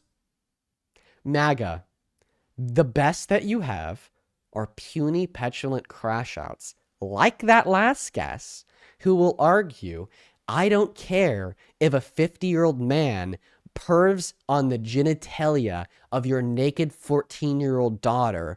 He's not a predator." This is MAGA. This is MAGA, you guys. Think about it. For every single parent watching this live stream, is this what you want to be hearing? Is this what you want to be believed by millions of people across the country? Like, one of the things that people don't get is that Donald Trump needs to be thrown out of office because he is an imminent threat to the moral fabric of this nation. Millions of Americans, just like that last guest, okay, believe that pedophilia is fine, that unconsensual sexual conduct is chill, every man does it, that they don't care if middle-aged men look at your daughter's genitalia. And it's embarrassing. He's actually back in the queue. Hey, hold on, I'm pissing right now. And then he came back to piss on live. Wow, honestly, couldn't sum it up better. Let's go ahead and move on to the next guest. Yeah, a Trump supporter says that pedophilia is okay and then pisses on a live stream for 20,000 people to hear. Only hop inside of that queue of your MAGA. We'll get you loaded up here. Jeez, if you want to pay for my therapy, if you want to support me, you can find my Venmo, my PayPal, and the link tree in my bio on TikTok. Ben message on YouTube, top of the phone screen on TikTok as well. Let's go to get that next guest loaded up into the box right now. We have quite a few people to thank on Venmo and PayPal. We're going to go to do that as soon as we're able to get that next guest loaded up into the box. So only up, like I said, only up inside of that queue of your MAGA. First and foremost, I would really like to thank, let's see here. Oh, let's get this ticket. Are you a Trump supporter? No. Okay, then unfortunately I'm going to have to move on. Only hop inside of that queue if you're an American adult that supports Trump. Only hop inside of that queue if you're an American adult that supports Trump. Follow the rules, please and thank you. Follow the rules, please and thank you. Yo, B-Town, thank you for the $5 over on YouTube Super Chat, who says, imagine defending someone that want to give a half a shit about you if you ever met them. Yep. And then Kat, thank you for the 10 Canadian dollars as well. I'll thank you here in a second, Kat. Hi, welcome in. Do you support Trump? I don't know anymore. Hi, how do you feel? I feel badly about Trump. Okay, you don't know if you support him. What I'd recommend doing is maybe just watching the live stream, seeing if I could change your mind, like further to get you more convinced that Trump is a bad president. But once again, Kat, thank you so much for the $10 over on Super Chat. I appreciate you. As well as, yo, dude, Xander, thank you so much for the $40 over on Super Chat. I was clicking the like, sorry. No worries, man. Huge shout out to Xander down below in that chat for the $40 donation, man. That is so incredibly kind of you, Xander. Show some massive, massive love to Xander down below while we're still looking on getting that next guest up here. That is very, very kind of you. Xander with the 40 says, hey, Parker, you look differently today. I think it's because you shaved less. My name is Dean. I'm not Parker. Parker Cologne, everybody. Parker Cologne, everybody. One more person to thank over on Super Chat. Miss Coral, thank you for the $20. Coral with the 20 says, OMG, this dumb perv is making me crash out while listening, but damn, it feels so good to scream at somebody even if they can't hear it. Yeah, that last guy got absolutely fucking beat down, intellectually speaking. We need way less people like him in society. They're so harmful, dude. But Coral, seriously, thank you for the $20. I'm very grateful for you. Guys, show some love to Coral down below. Thank you all so much for your support over on Super Chat. Welcome in. Do you support Trump?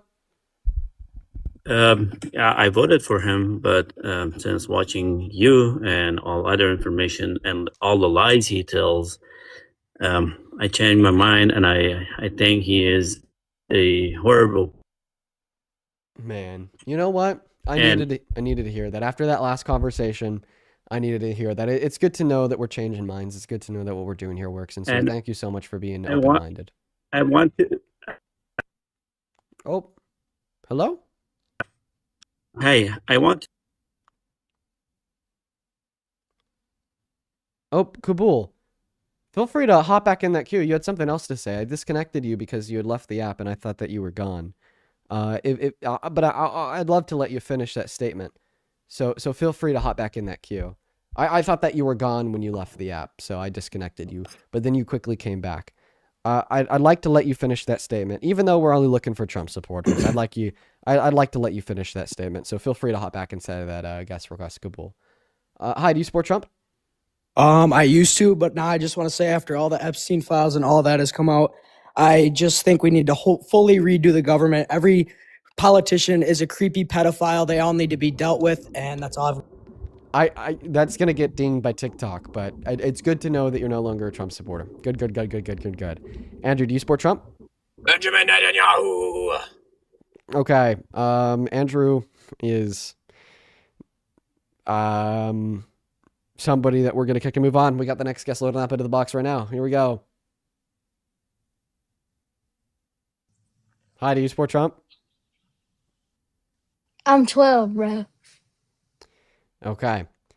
That 12-year-old was cheering on the last guest. And that's something else that needs to be talked about.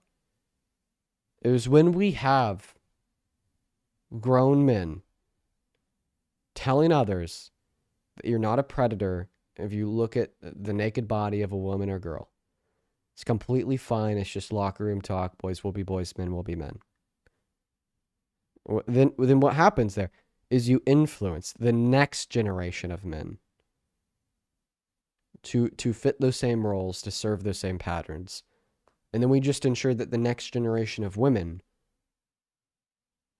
will include a story for every woman and girl the same way the generation before them did. And that's that's an in real time example of that.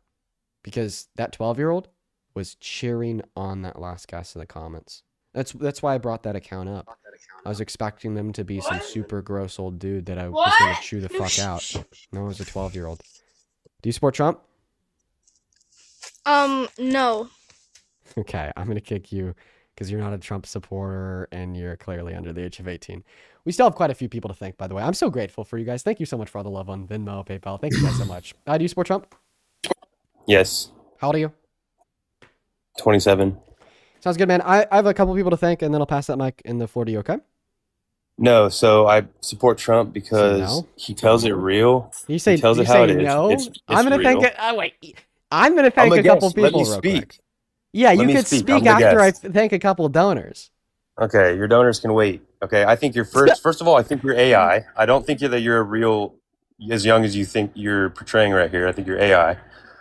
Second of all, the president doesn't make any decisions anyways.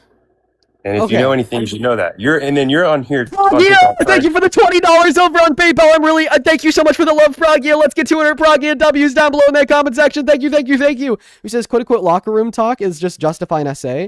Boys will be boys, and all the adjacent statements is like what the guest said over and over again is exactly what leads to more people being SA. Right Absolutely. Who's paying me to talk over you? Who's paying you? Yes. Pragia. Yeah, I don't know who that is. APAC is probably paying you. Pragia is paying me $20 to talk over you. Let's get 200 Pragia W's down below in that comment section. Thank you so much for the support, Pragia. Same thing to Ansgar. Thank you for the $6 and the 66 cents. Appreciate you for that love, Ansgar. Shout out to you. Then Amanda. Appreciate you for the $1. And Floyd, thank you for the $10. Thank you guys so much. We're all caught up over on PayPal to quickly get caught up elsewhere. Thank you so much, Elfie, for the $10 on Venmo. Says we love you, Dean. Please don't go bald. I'm not going bald. I'm on medication to save all of my hair. Thank you for the $10. Let's get 100 Sophia W's down below.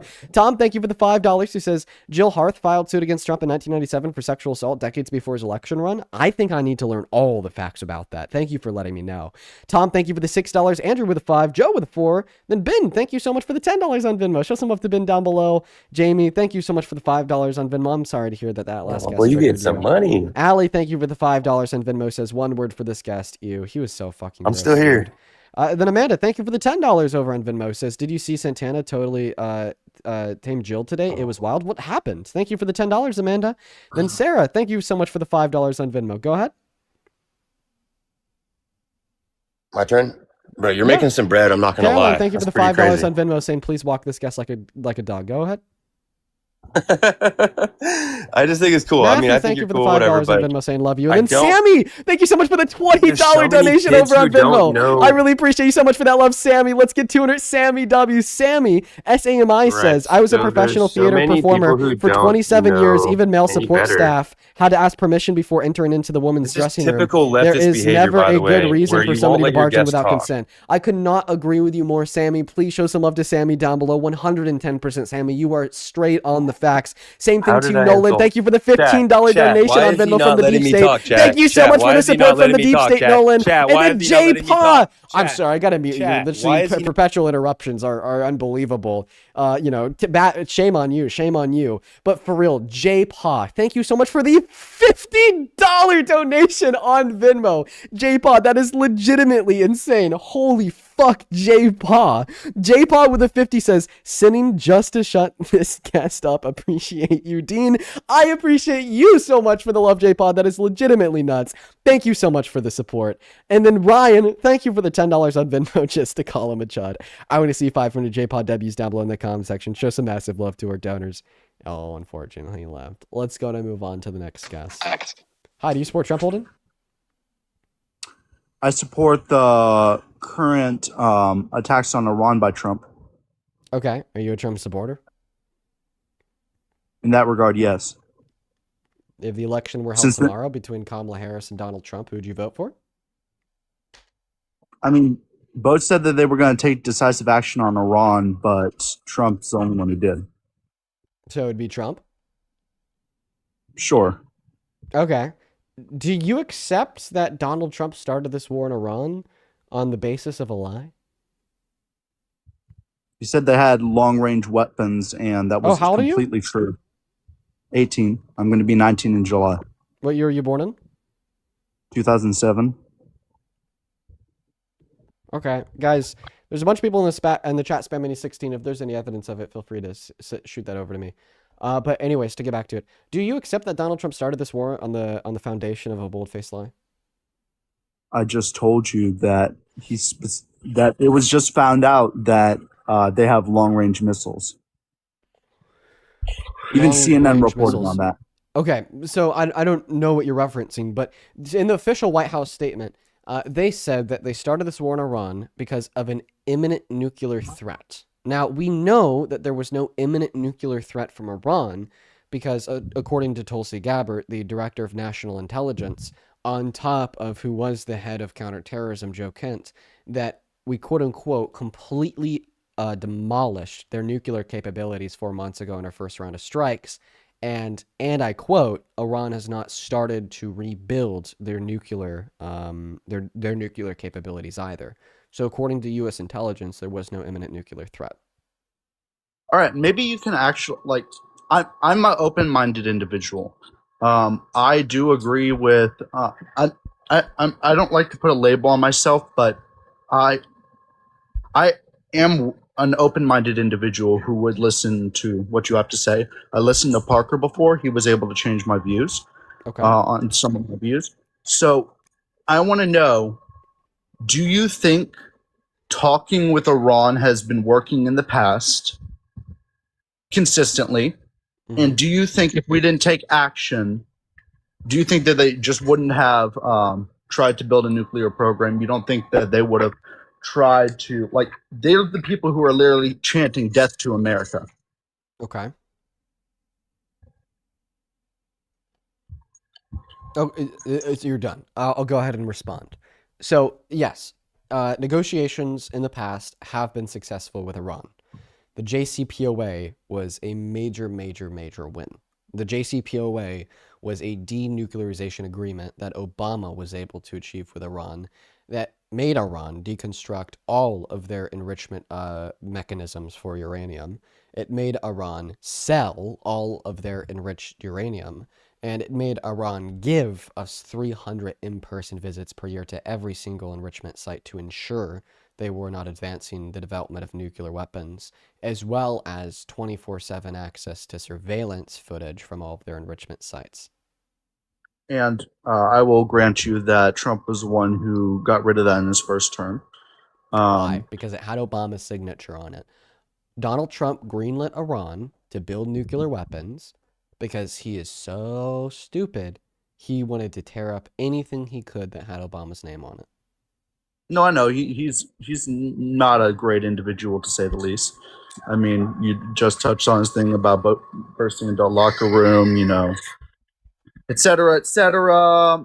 Made baseless claims about Obama being from Kenya just because he's black. Racist, et cetera, et super cetera. racist. So you accept that Trump's a racist? Absolutely. Yo, Xander, I appreciate you for another $40 donation over on Super Chat, man. Let's get another 400 Xander W's down below. Thank you so much. Who says, Dina's just Parker with an AI filter. I knew it. Yes, we are AI. We are, yes, we are AI. That's right. Dean Withers is AI. Heard it here first. Thank you for the $40, Xander. Show some love to Xander. Same thing to A. Thank you for the $10 on Super Chat. He says, we are AI Dean. Yes, we are. Thank you so much for the support. Now, you just accepted that Trump is a rapist. A racist. Okay, yeah, I don't think that racist people should be president. Right? That's fair. That's fair to say, right? I mean, look at Woodrow Wilson, for example. I mean, he was a racist, extremely racist, was a Democrat, supported big government, and he was very, very racist. Okay. Can we agree that super racist people shouldn't be president?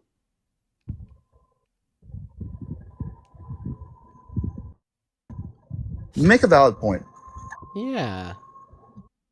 Yeah, I do. Listen, I've actually been trying to reach out to you and Parker for quite some time now, and for you to inform me, but neither of you sort of answered me. So okay, well, what questions do you have? What do you want to talk about? The floor is yours. Well, to be quite honest, I've actually been watching y'all. I've watched a combination of y'all and Charlie Kirk for years, back since 2020 when I was about 13, I believe. believe that's right, 13 or 14. I do see a lot of good points that y'all bring up. I just believe that, you know, it's very hard to vote for either party in a lot of different ways. For example, all parties have a specific agenda, and I don't agree with every single part of every agenda of the different agendas. I believe that, correct me if I'm wrong, didn't George Washington, in his farewell address, talk about political factions and how they could be detrimental to our political system? And I actually think he did, yeah. But come up. Feel free. I just time later. I want to know how this wraps into why you support Trump. Because I believe in decisive action on things that sort of are imminent threats to us, to our national security. But there was no imminent threat from Iran. The imminent nuclear threat that the White House argued there was a lie. Tulsi Gabbard said that. She told Congress that they have no nuclear capabilities, and that they haven't even started on rebuilding their nuclear capabilities. Was Tulsi Gabbard the old wench that was thrown out? Or that was Kristi Noem. Did you say witch? Wench. Winch. I don't know. It's a Southern saying. To women is winches. That's weird, but Tulsi based Gabbard off of her was not political thrown beliefs. Out. She is the current director of national intelligence. Wait. Sorry, one of the comments is crazy that someone just said 2007. If you're from 2007, can you just try to 15. focus on me here? Sorry, I have ADHD and autism, so. You're good, man. But could you please respond to what I said? What? That there's no nuclear imminent threat, and that the White House lied. And I mean, you know, the administration's own intelligence officials, like Tulsi Gabbard, have admitted that. I mean, one of the things Hillary Clinton ran on was that there was such a big problem with Iran. We're not talking about Hillary Clinton. We're talking about the fact that you said you support the war in Iran because we need to squash out this imminent threat. There's no imminent nuclear threat. That is a lie. The foundation for your belief that what's going on in Iran is justified is a lie. Do you believe that they should have weapons that can attack our allies? Do I believe that they should have weapons that could attack our allies? I mean, I don't think that anyone should have nuclear weapons, but this is a pivot because once again you argued that what we're doing in Iran is good because of the fact that there's some imminent nuclear threat. There's no imminent nuclear threat. I didn't say nuclear threat. I said that there's an imminent threat. The White House said that the imminent threat was nuclear. Listen, all of these people in Iran have been oppressed for many, many years. And, you know, there's just a bunch of different reasons that I've seen that it is good to free these people from oppression. People in the Middle East have historically become oppressed by Western imperialism that has led to authoritarianism in the region. The reason why they have an oppressive regime today is because in the 50s we couped their democratically elected free and fair leader.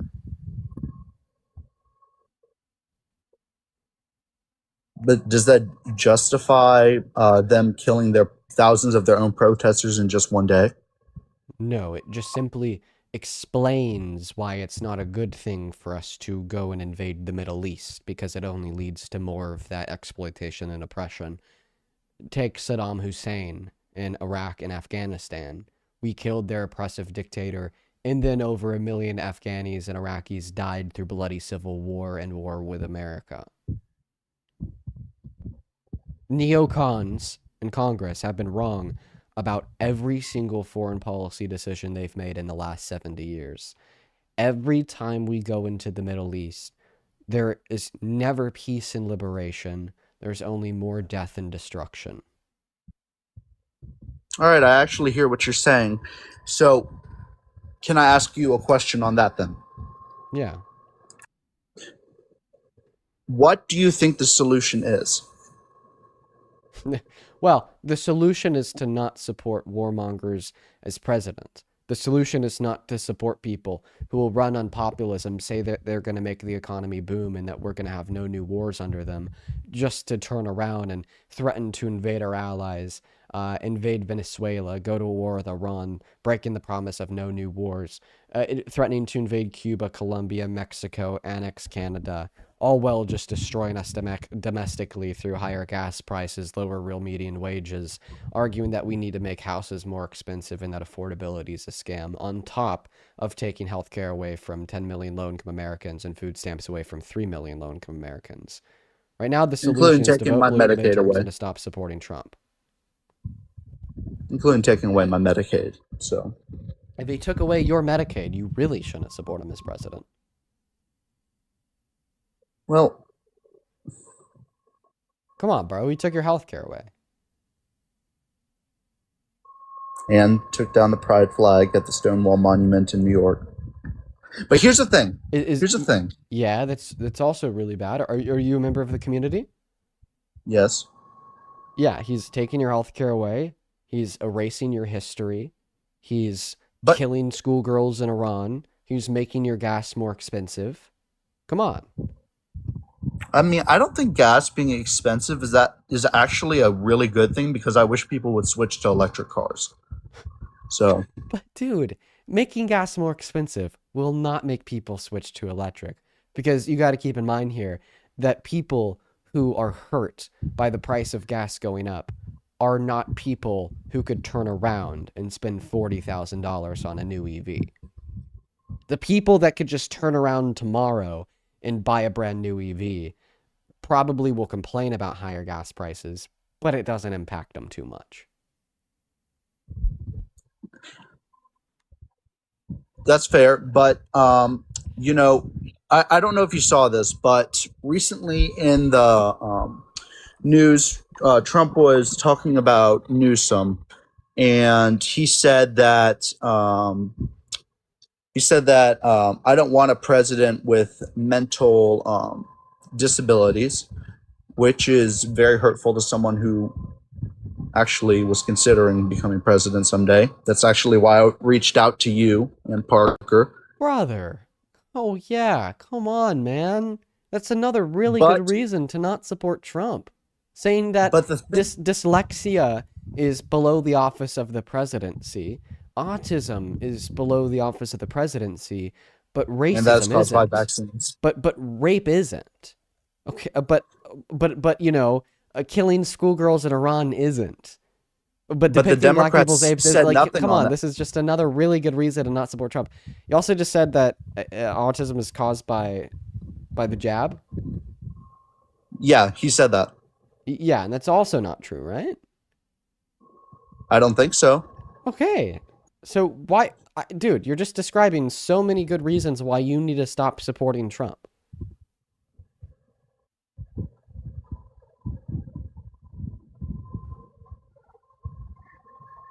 Okay. I mean, right? That's what you're doing? Yeah, I agree with you. Yeah. Okay. Have I kind of swayed your mind at all? Have I given you more to think about? Or are you still, you know, pro-Trump? You've swayed me significantly. Okay, good. I just like you're very intellectual on this stuff, and I wish I was sort of more intelligent in this matter. Yeah. So that's why I reached out to you and Parker and didn't really get a response. So what would you recommend I do? Yeah, pay closer attention to what's going on. Maybe tune into the live streams when you're doing chores. You have some free time. Keep up to date with the breaking news headlines, and don't just go to sources on the right for news about what's going on in DC. Holden, I appreciate you for joining me, and I'm happy that we could kind of help you with your confliction here in politics. Thank you.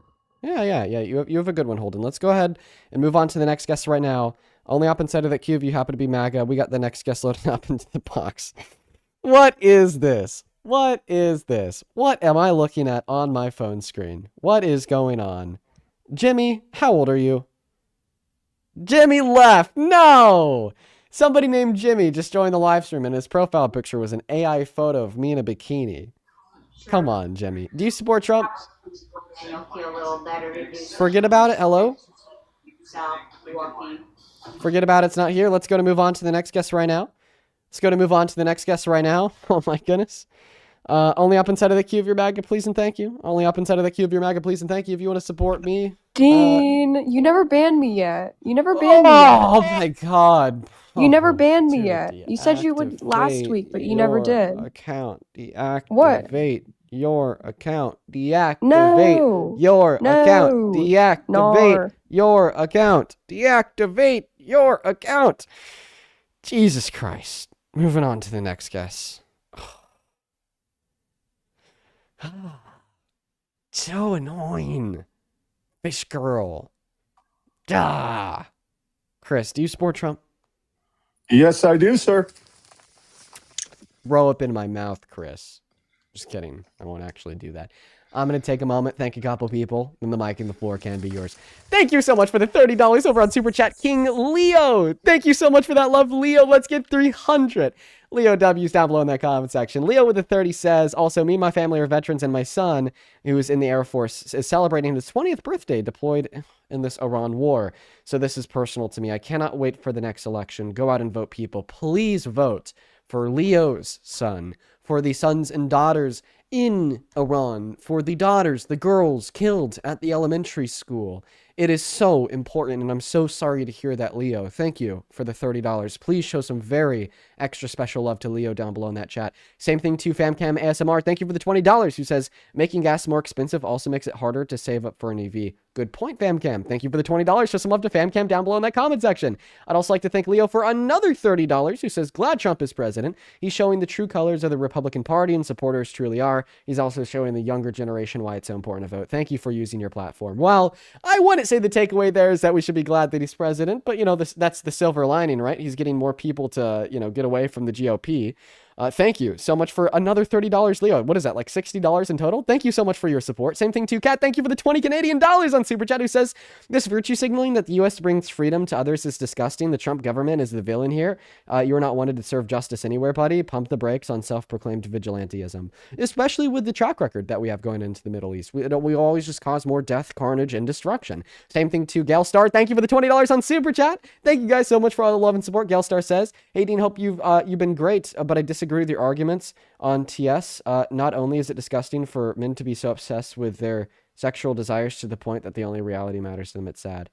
Oh, what were we talking about, Gail? Tell me what arguments I made that you disagree with. Thank you for the $20. Please do show some love to Gail down below in that comment section. We're all cut up over on Super Chat. On Venmo, thank you so much, Diana, for the $20 and the 26 cents, who says, for changing the MAGA minds. That is so fucking kind of you, Diana. Thank you, thank you, thank you. Mary with the $10 says, happy Monday, Dean. Just started my commute home and started your stream at the beginning, and I didn't miss the daily update. Thank you. Well, thank you, Mary. And I hope that you are enjoying and continue to enjoy today's stream. Shout out to you, Mary. And then, oh my God, Jay and Deborah. You motherfuckers.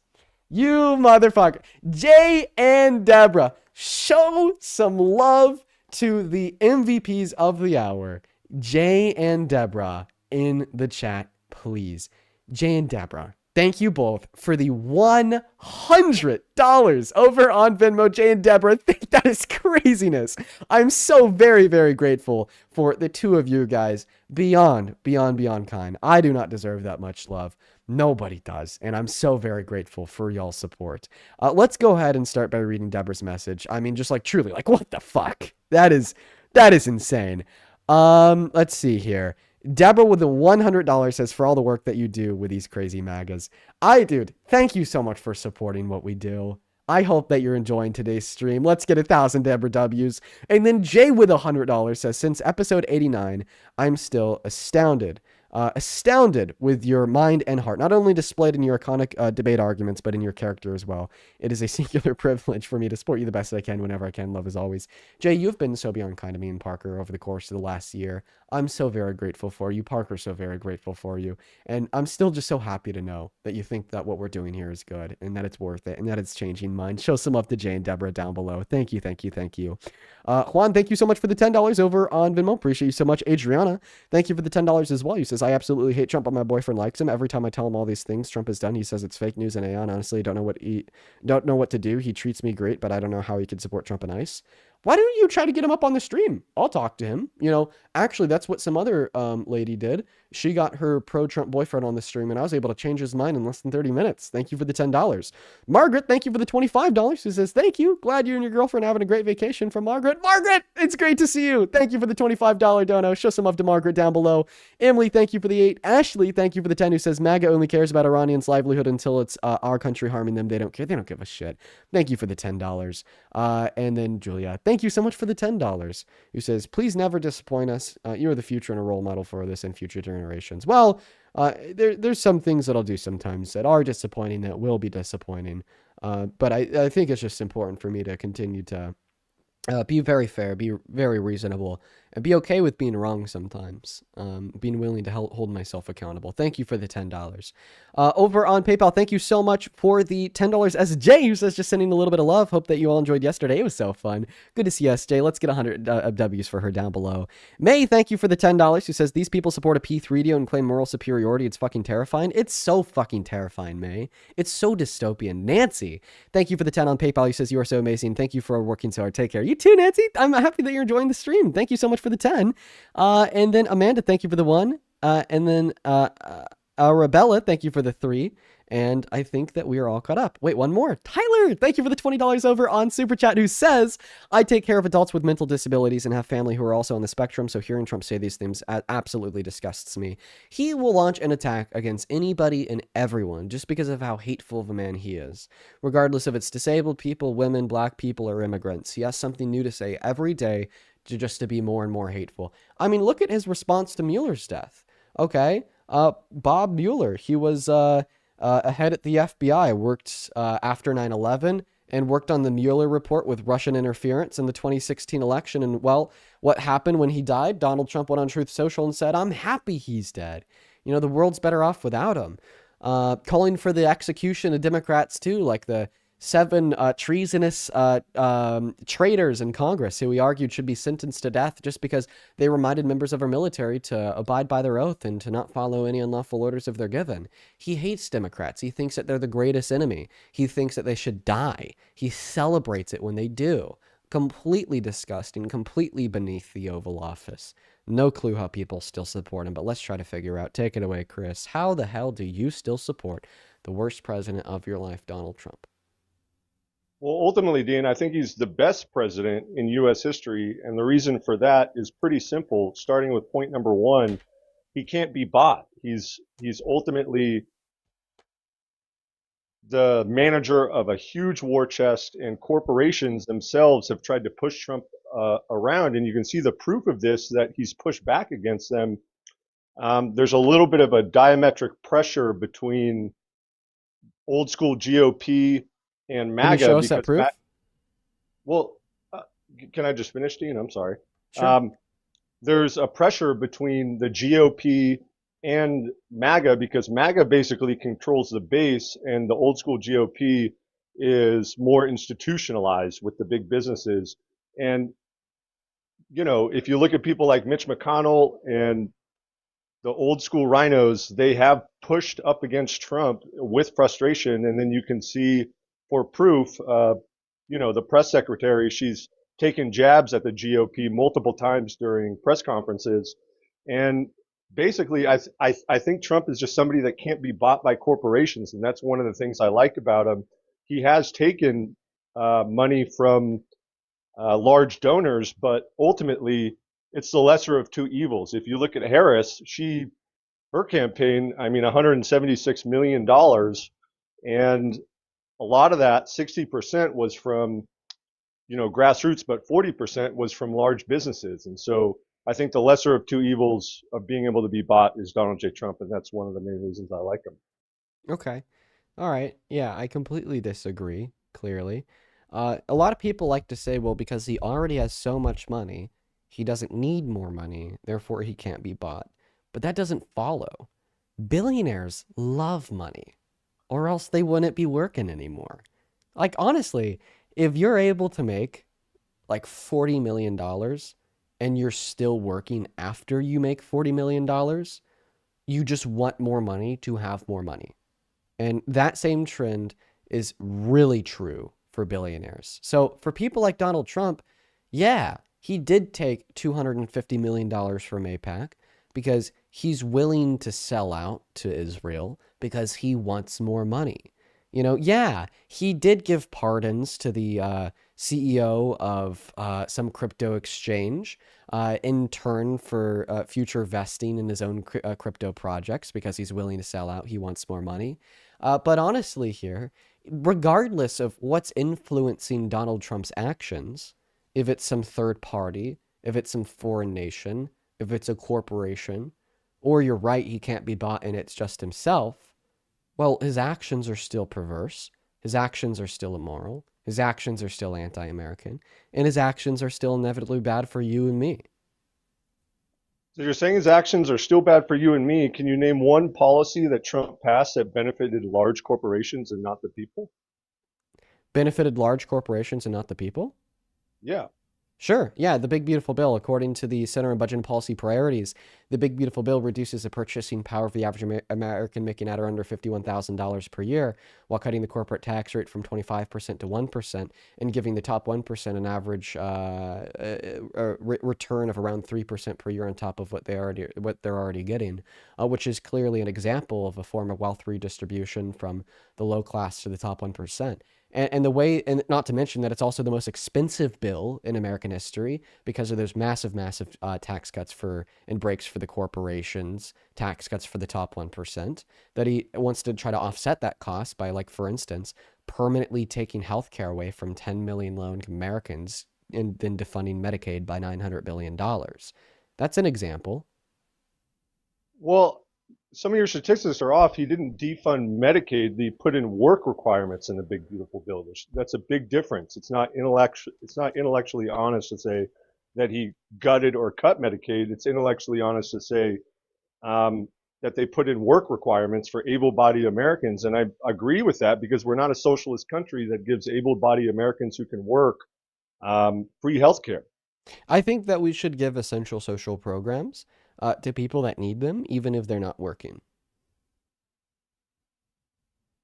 Well, that's not the American way. That would be socialism, dude.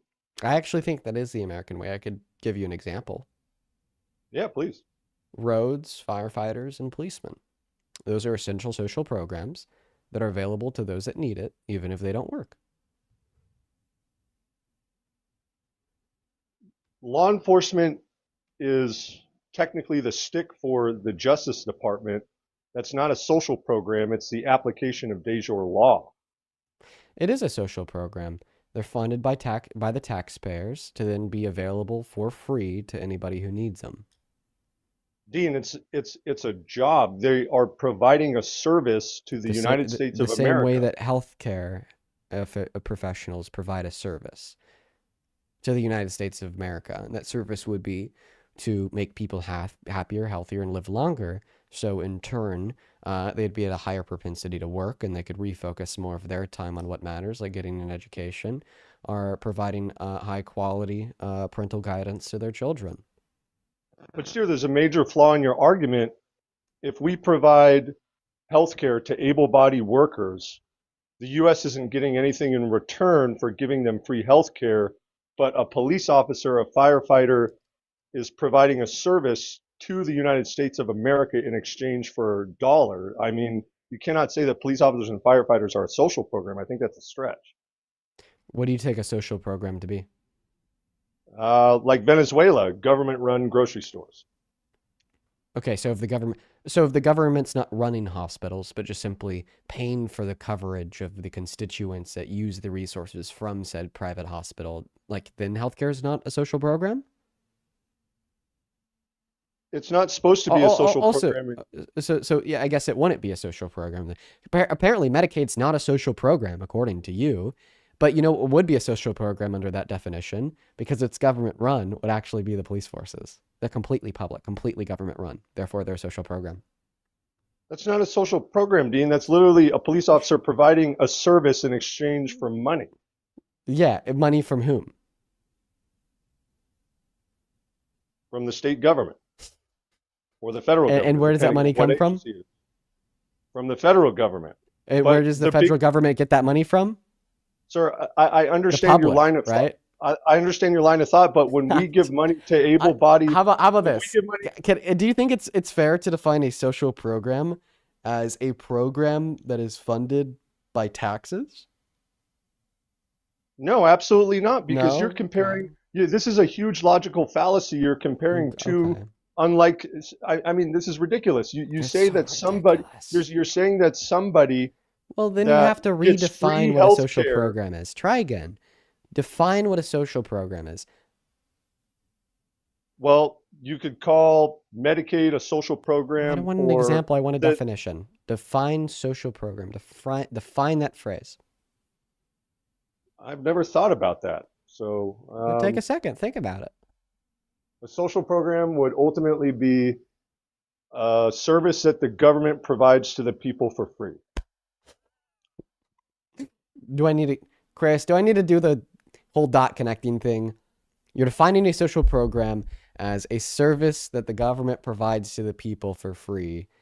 The government provides the service of law enforcement to the people for free.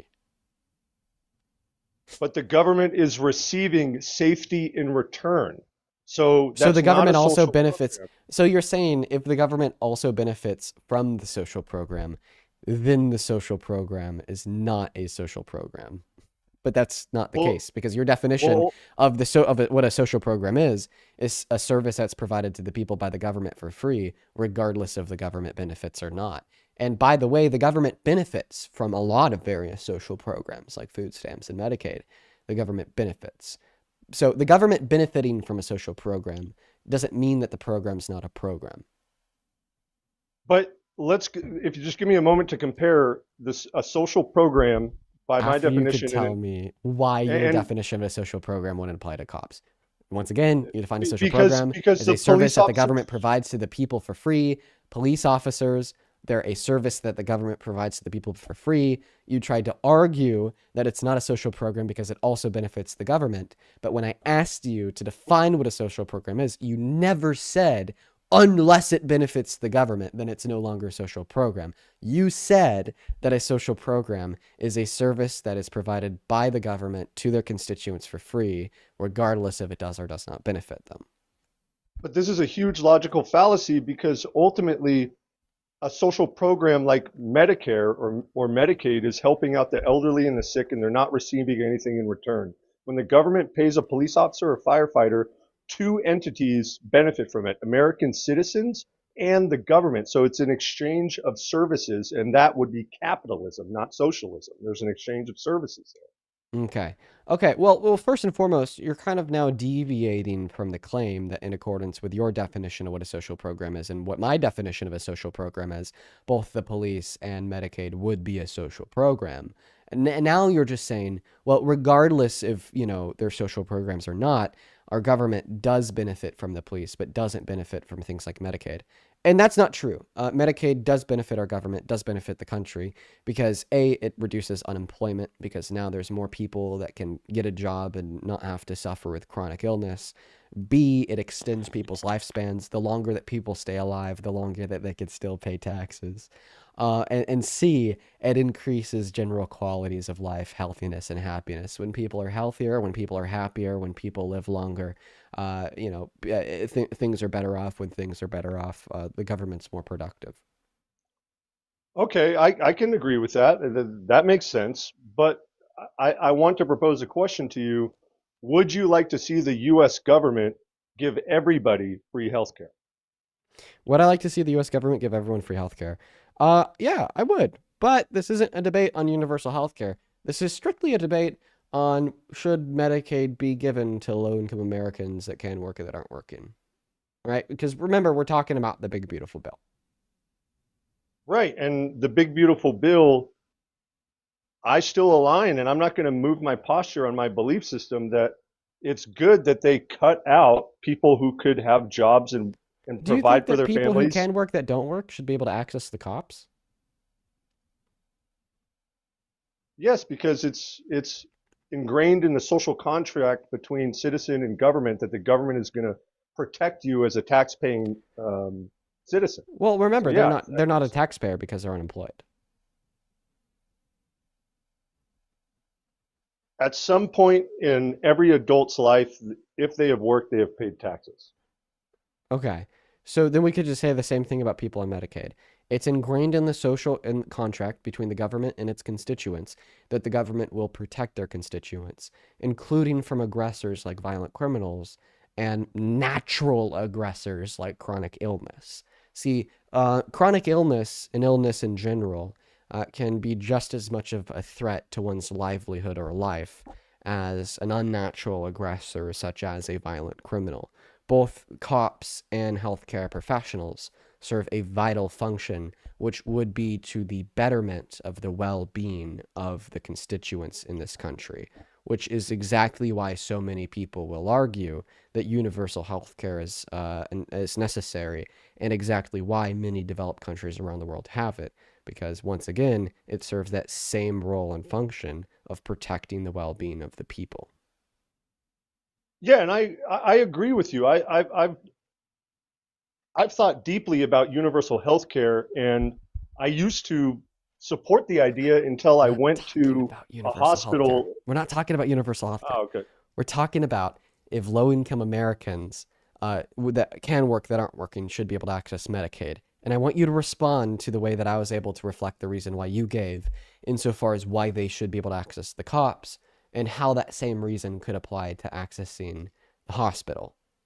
Okay, because of the social contract that the government has to protect their people. Right. That's why low-income Americans that can work that aren't working should be able to access the cops and should also be able to access the hospital.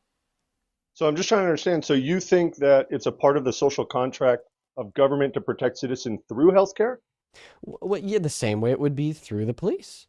Inevitably, they serve to the same end goal of more citizens that are alive instead of dead, but are happier and healthier. Yeah. Well, how do you suppose that we would pay for that? Well, through the same mechanisms that we'd use to pay for the police. Do you know how much the U.S. spends on the FBI each year? I know on local police forces, it's around $240 billion. 240 billion. It's actually you know how much? Much more than you'd think. No, I'm not trying to trap you or anything. I've never thought about how much the FBI's funded is. I've only looked at the DoD budget. That's interesting. So the only problem I have with the DoD budget. Perfect. That's a social contract that the government has to uphold an obligation to protect the people. They spend more on the DoD than they do Medicaid. Okay, so in all reality, we should accept in virtue of this fact that Medicaid should be able to be accessed by low-income Americans that can work that aren't working, regardless of how much it costs, because you're okay with other programs that actually cost more, because it serves to that ultimate goal of the betterment of the average American, protecting them from natural aggressors such as chronic illness causing death. Right. I don't see. I've run the numbers before, and to fully fund ultimately universal health care, well, remember, we're not talking about universal health care for the fourth time. We're talking about the 10 million low-income Americans that lost access to Medicaid under the big, beautiful bill. They're low income because they're not working. They should be working, Dean. Listen, two things could be true at once. We could argue here that able-bodied Americans should work, okay? But all that I'm arguing is that the policy to incentivize that employment should be separate and decoupled from essential social programs that the government has an obligation to fulfill for their constituents by protecting their constituents. For the same reason that low-income Americans who can work that aren't working should be able to access the cops or be protected via the defensive forces of the American DoD, they should also be able to access Medicaid. eradicate all three of these things, defensive forces, police, and healthcare, extend the lifespans of the constituents, keep them alive and keep them happier and keep them healthier. If you're arguing that the government has a social contract to protect the people through defensive forces of the DoD or police, well, why would this logic end there? Why wouldn't it extend to the hospital? Because I don't believe that government paying for your health care is a right or a necessity. This is something that most the police Americans... is not a right or a necessity, because the police Yes, and it healthcare... is. But the police does Sir. the same thing that healthcare does. These they two don't, things, they achieve the same goal of keeping people alive, right? Keeping people happy and healthy. So why does the average American have a right to the police, but they don't have a right to the hospital? Because the government does things that U.S. citizens can't do, like raid a house, put out a warrant. These are things that a normal citizen can't do. Late stage prostate cancer. A normal citizen can't do that, right? If they have a job, they certainly can. And if you're elderly or sick, listen, if you work as a police, you could certainly protect the house. You're going in circles. You're going in circles because there's actually no distinction. The same reasons why we would argue that Americans should have access to the police apply to healthcare. well, I guess we can just agree to disagree on this point, because I don't think able-bodied Americans who can work should sit around and leech off the government. Why don't you say that same thing about accessing the cops? They're still sitting around and leeching off of a social program that's paid for by other people, not them. Why should they have access to the cops? Leeching, quote unquote. Such disgusting phrasing, by the way. The real leeches are the top 1% who get billions back per year in subsidies funded by you, the average American, so they could buy a third yacht. But I digress. My point is, what's the difference? Why should low-income Americans who can work that aren't working be able to access the cops? Why? Why? You can't say because it'll keep them alive. Hospitals do the same thing. You can't say because it'll protect them. The hospitals do the same thing. So give me the reason why low-income Americans who can work that aren't working should be able to access the cops, and make sure that this reason doesn't apply to Medicaid. Because ultimately, it's not embedded in the social contract between citizen and government to provide you health care, but safety is. But healthcare provides safety. Not in the same sense and alignment as the police. Absolutely not. In what sense of safety does the police give Americans? What's the sense of safety? It does a lot. I mean, have you read but what sense of safety does it provide? I'm answering. I got to frame my answer. Have you read the book Butterfly Effect by... I've not. Just tell us, what sense of safety does it provide? Safety it provides the stick for law enforcement to keep the frame of the United States America up so they can uphold the social contract of ultimately protecting its citizens. That's number one. Number two. I know, but the thing is a social contract of protecting its citizens applies to healthcare. Healthcare keeps people safe. Healthcare keeps people alive. Healthcare prevents people from dying. Healthcare helps people live happier lives. Healthcare prevents people from living every day in the state of being scared, being afraid, having to cover a bill of I don't know, $50,000 because you chose to give because you chose to give birth, because you gave birth, so on and so forth. The hospitals protect people the same way cops do. Okay, for the cops, maybe the aggressor is a violent criminal who's trying to raid somebody's house to kill them. For the doctors and healthcare professionals, maybe it is a very visceral and violent form of cancer that, if left untreated, will make somebody cough blood, lose 100 pounds, then die. But inevitably, the healthcare workers prevent the people from dying. The cops are supposed to prevent the people from dying. These things are conceptually the same. They really are.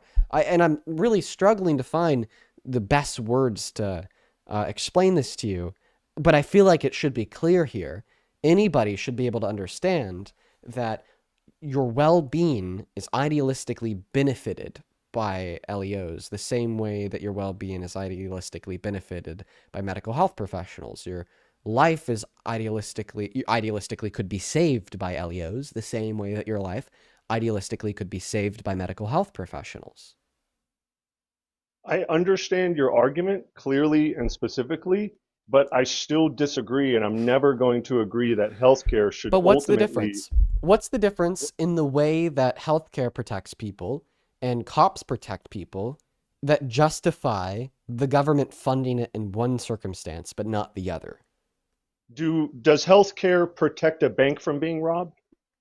It would protect the people that work inside of that bank. No, answer the direct question, Dean.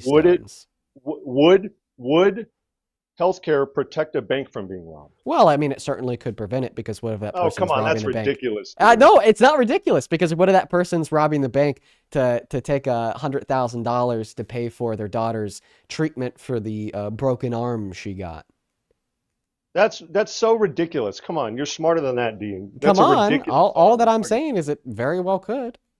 No, healthcare cannot stop a bank from being robbed, Dean. Well, listen, on a conceptual level, pull somebody over? Can a healthcare pull somebody over and give them a ticket for speeding? Well, one moment. On the conceptual level, the reason why the police have an obligation to stop a bank heist is because that bank heist could result in material losses of people's property or lives, right? No, not life. It protects from money, Dean. You're stretching here. You're making property yourself or look life. foolish with this argument. Right? Property or life, right? Property or life. No, just property for a bank, sir. Just property for a bank, not the lives of the people inside? No, I asked you a direct question. Can healthcare stop a bank from being robbed? That's my question. Indirectly, yes. Directly, no. What? Are you? I thought you were a genius, Dean. I'm sorry, that answer is very true.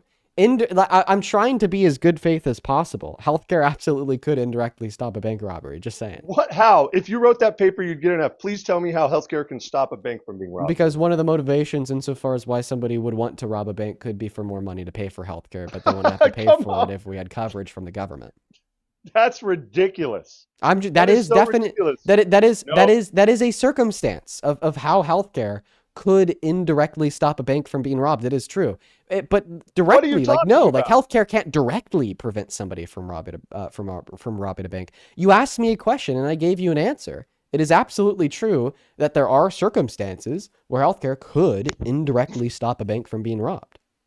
Okay, because poverty is what leads to crime, okay? And government-funded healthcare would reduce poverty. Like for instance, 67% of declared bankruptcies are because of medical debt. We wipe out medical debt through government-funded healthcare. We wipe out 67% of bankruptcies, and we significantly reduce poverty. Okay, Dean, the more I think about it, the more cemented I become in my position. Get rid of the indirectly. Healthcare would directly lead to less crime. No, I'm talking about would a healthcare policy from, say, Blue Shield, Blue Cross, stuck to a door, an actual policy itself, stop a bank robber from robbing the bank? Yes, by eliminating the incentive to rob the bank in the first place. Yes, it actually would. By eliminating the incentive to rob the bank in the first place. Oh Sorry. God, this is insane, Dean. Come on. Is a lot of yes or no? One moment. Let's just go through the descriptive facts here. Is a lot of crime caused by poverty? Yes or no? Yes, the majority of it. Considering that 67% of bankruptcies are caused by medical debt, does paying for healthcare cause a lot of poverty? Yes. Okay, if a lot of poverty causes crime, and a lot of poverty is caused by medical debt, then therefore A equals B, B equals C, medical debt causes a lot of crime. Dean, I see your argument, but again, you'd get a D to an F if you wrote a paper on this, and you know it. Oh, no, come on. That one's an irrefutable argument. That's why the only thing that you could say is if you wrote a paper on this, you'd get an F. A equals B. No, it's just we're beating a dead horse. Medical debt equals poverty. Poverty equals crime. Medical debt equals crime. We're not saying that if we subsidize healthcare for everybody, crime would go away. We are saying that would apply a downward pressure. Okay, can a healthcare plan do an investigation on a murderer? No, healthcare professionals Okay. I'm not done. Don't fully investigate murder. They do the autopsy report, but so they play a role in the investigation, but not the totality of the investigation. Okay, so police do offer more of a service to the U.S. citizen than a healthcare plan under the proxy of that, yes or no? Within the goal of investigation into crimes? Yes. Yes. But see, it's not the only service that we need, nor is it more of a service holistically. I would argue here that there's a multiplicity of services and which would be integral towards the protection, betterment, safety, and well-being of the American constituents. Okay? It would be integral for people to be protected from violent criminals, and it is integral for people to be protected from violent disease. I just want somebody to clip this, that Dean is saying that a healthcare insurance plan can stop a robbery and have involvement in some sort of investigation. Yeah, that claim is just descriptively true. It absolutely can stop a robbery. If you were to change that statement to will stop all robberies, it would be false.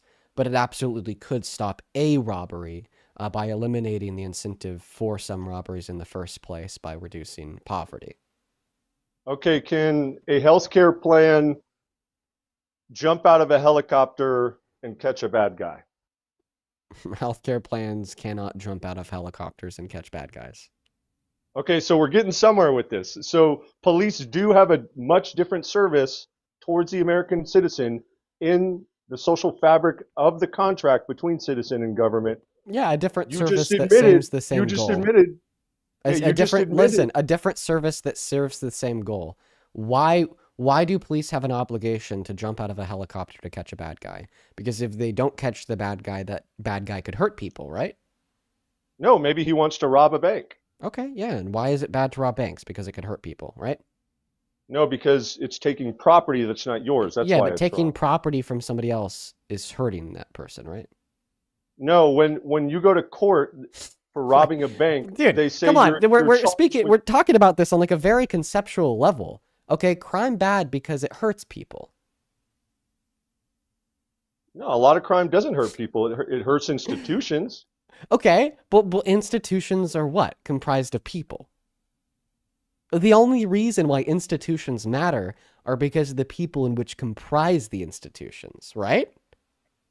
I mean, okay, I will admit your argument has small linkages, but it's very weak. Right? No, can you answer that question? Like, ultimately, the only reason why institutions matter is because of the fact that it is people in which comprise institutions, right? Okay, when you're yes or no, can you answer the question? No, sir. I want a yes or no. Are the only reasons why institutions matter is because it is people in which comprise the institutions, and the institutions are idealistically supposed to help people? Yes or no, right or wrong? Yes. Okay, so then ultimately the reason why crime is bad is because crime hurts people. I really can't believe someone as smart as you is making this argument. We're stating a very simple fact here, right? Like, no, everything can be reduced. Like the moral obligations that a state has to uphold in respect to their constituents' positive or negative rights / entitlements would be towards the ultimate betterment of one's well-being. And ultimately, if we're ever able to identify an obligation that the state has to uphold to the people via an entitlement of police, LEOs, so on and so forth, it's because we believe that if we were not to provide said service, that the people would be hurt. The people would be worse off. Okay? That's like the foundation for these obligations. It's foundation for a state in the first place. You know, the reason why a lot of people argue for the existence of states is because we believe that they serve the core function of protecting the negative rights of the constituents of said state and could uphold positive entitlements to the betterment of the people. So when we are asking ourselves here, what's the necessity of a criminal justice system? What's the necessity of law enforcement? Well, ultimately, that necessity can be found rooted within an idealistic betterment of the well-being of the people.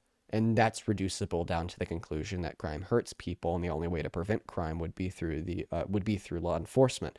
Which, by the way, a lot of people disagree with that. You know, a lot of communists, a lot of anarchists will tell you that no, law enforcement doesn't prevent crime. It only leads to more rights violations on behest of a variant of oppression. And the true way to prevent crime is through the eradication of poverty, with the sufficient providence to one's material needs, and then with that we no longer have crime. But regardless of what perspective that we're coming from here, crime bad because it hurt people, law enforcement good because it prevent crime, meaning that we're preventing hurting people. And from this perspective, I mean, healthcare definitely would serve that same end goal. It definitely would. Okay. Disease hurt people. Healthcare prevent disease. Healthcare prevent people from being hurt. It's a logical fallacy, Dean. There's What's a fallacious? huge difference. There's a huge What's the difference?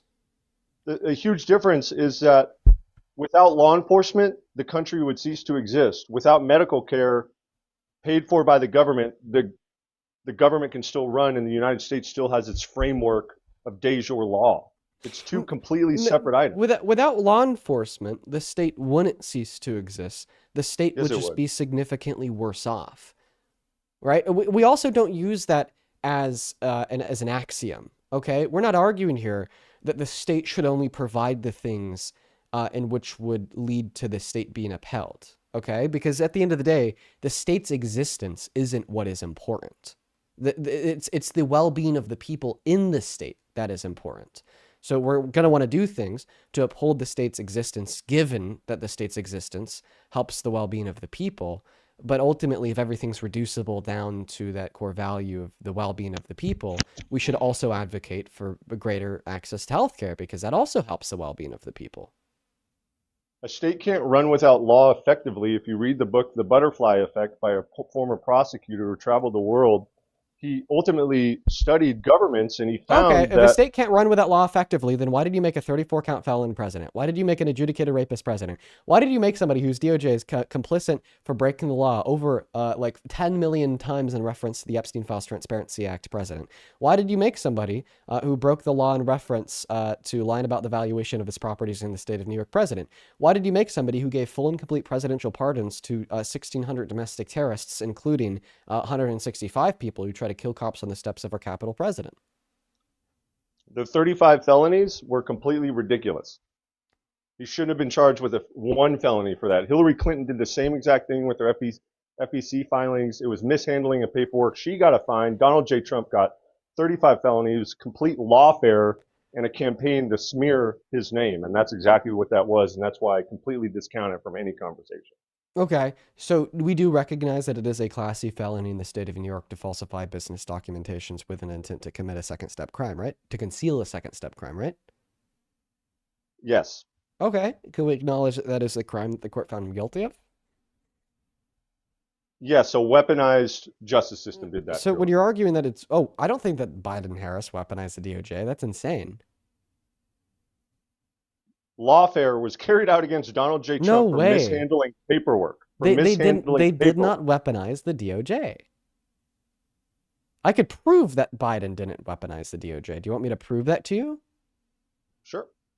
There's been things that have been released in the Epstein files in the last year that have made Trump look really fucking bad.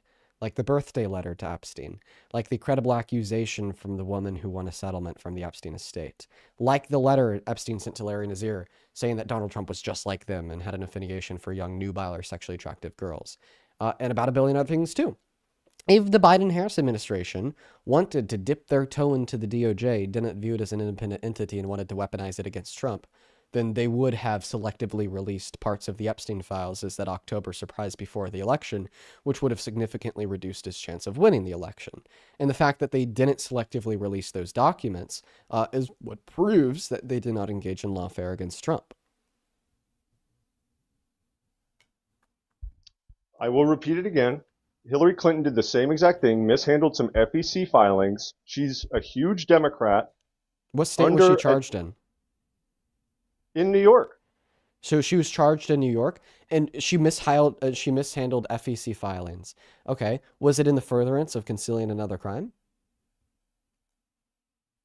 No, because she was okay. So given then, a fine. it wasn't. So then it wasn't the same thing.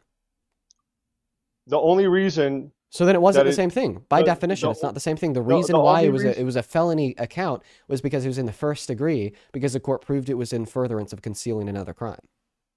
No, the only reason it reached that burden of proof is because it was a corrupt justice system, and that's a fact. Well, what was corrupt about it? The judge, the jury? The judge and the jury?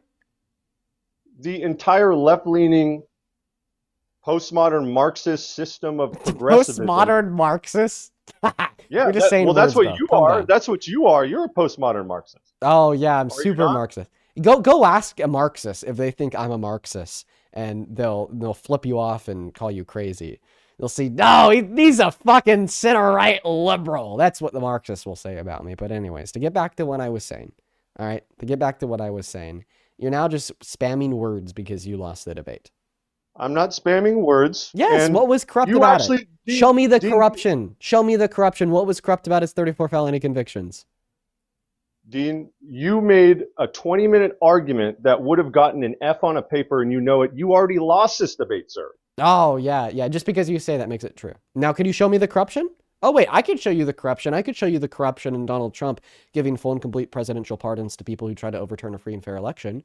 I could show you the corruption of Donald Trump refusing to abide by a court order to feed 16 million starving American children. I could show you the corruption with Donald Trump attacking the 1st, 2nd, 4th, 10th, 14th, and 22nd Amendment. I could show you the corruption with Donald Trump positioning himself above the Constitution, the corruption with Trump imposing illegal tariffs, the corruption with Trump passing legislation that benefits the top 1% at the expense of the working middle class. Right? I could show you all that corruption. Now, where's the corruption in his 34 felony convictions? Can you point me towards it?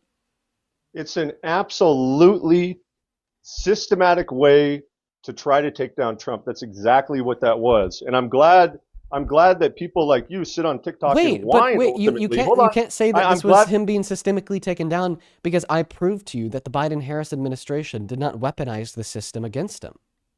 You didn't prove anything. You had a bunch of empty words flying out of your mouth. No, I did not.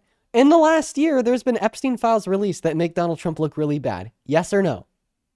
Show me one on the screen, please. Well, I'm traveling. Show me one. Come on. I'm traveling. I'm traveling right now, so I can't show it to you on this. Convenient. I didn't teleport to California. It just let me exists, but I finish can't speaking. show you. I didn't teleport to a hotel room in California just to not be able to show you this on the screen. When I stream out of my at-home studio, yes, I have a button I could click to put the photo of it on screen. I'll just describe it to you and give you a reference. Once again, because I'm traveling and in California off of my laptop where I don't have all of my fucking files of everything ready to go. Okay, but one of the things from the Epstein files that certainly makes Trump look bad would be the birthday letter that he sent to Jeffrey Epstein in 2003 for his 50th birthday, talking about something that's greater than money, outlined by the depiction of a naked body of a woman or girl with a statement, "May every new day be another wonderful secret." Like, clearly this birthday letter makes Trump look bad, right? It was complete bullshit and falsified by a news agency trying to make a story. They're getting sued. My God. They're getting sued for hundreds of millions of dollars. Oh my God. Oh There's my a God. lawsuit right now for it. What that news was so agency? full of shit. What was that? I forgot the name. Washington Post? Yeah, the Washington Post. There you go. Yeah, so you're talking about their original so their original reporting was complete bullshit. Complete right? bullshit. Yeah. I guess you've been out of the loop for a while, because for everyone who doesn't know, let me explain his argument to you.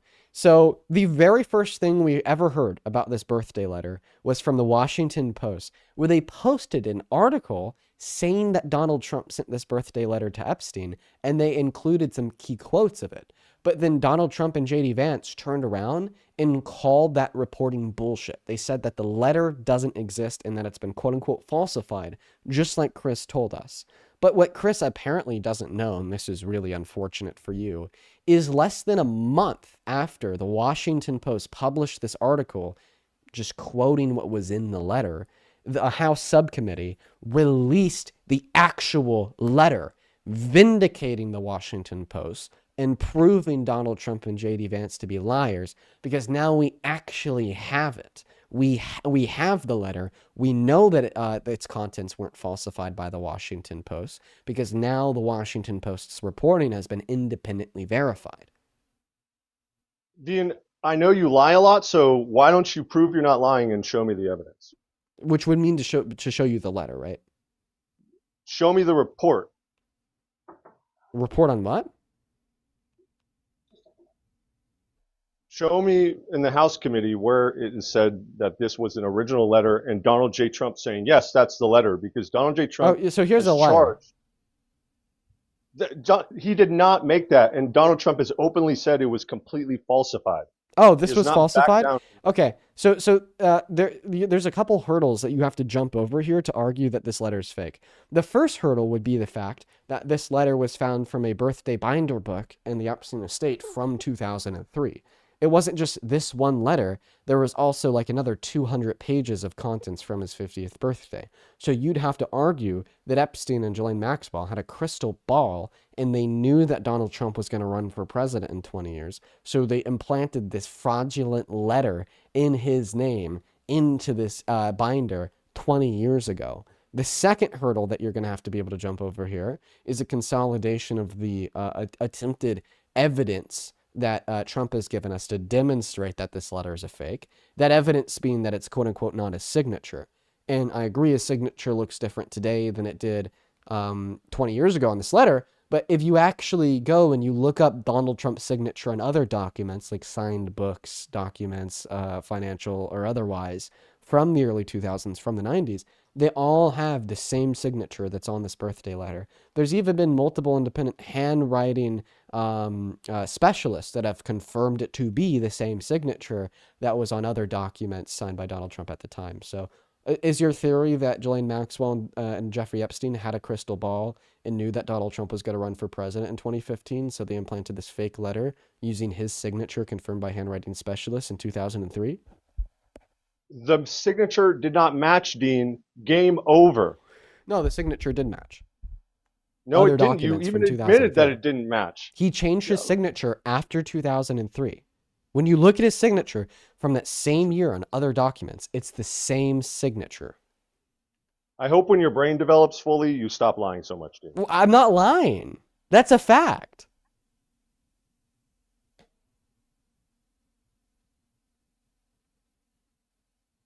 Prove it wrong. It's not a fact. Look at the signature. Okay, let's prove that. And show me one email or one letter where Donald J. Trump ever spoke like that. It's completely falsified. We're talking about the signature. Don't pivot. I want you to prove me wrong. I want you to letter now. Oh yeah, look at this. Oh, this is great. This is this is awesome. Perfect. Oh man. Yeah, I have to show this on stream. Saban, do I have Discord on this laptop? I don't know. How could I think I'm just going to have to email this to myself because I got to show you this. Compose to myself. I'm literally emailing myself something off of my phone so I could Well, while you're waiting, guys, Linktree in the bio, Venmo, PayPal. Oh, yeah. My Linktree in my bio, Venmo, PayPal, pin message over on YT, handles at the top of the phone screen as well if you want to support me. Yeah, for sure. Thank you. Thank you for telling people to support me. If you want to support me too, Linktree no, in the bio. To support me, right? PayPal. Yeah, Linktree in my bio, everyone, you guys. Yeah, yes, in my bio. That's right. My bio too, for all the Republicans. Oh wait, out nope, there. nope. Just my bio. Stop grifting. We got a grifter on the live, everyone. We got a grifter on the live. All right, perfect. So you said that it was a different signature from his other signatures, right? That was your argument? One of the many. Okay. Perfect. Add source. Image. Add. Select file. Yeah, guys, if you want to support me as a creator. Yeah, if you do want to support me as a creator, seriously, Linktree in bio. Perfect. Show Dean Trump we can says make it's more not money a than him signature, right now, folks. but it is his. Okay. So the first signature that you see on the left of the screen, and I apologize that you won't be able to see this on YouTube. I usually be able to show you this on YouTube when I'm at my home, but I can't right now because once again, I'm traveling.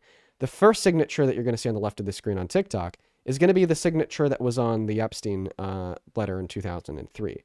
Now, if we compare that to other letters from that same time in 2001, or the 90s, like his letter to Rudy Giuliani, or his letter to the New York City officials, or another letter to Rudy Giuliani, what you'll see is it's the same exact signature. So now, Chris, do we understand that your argument there was completely wrong and that it's the same signature?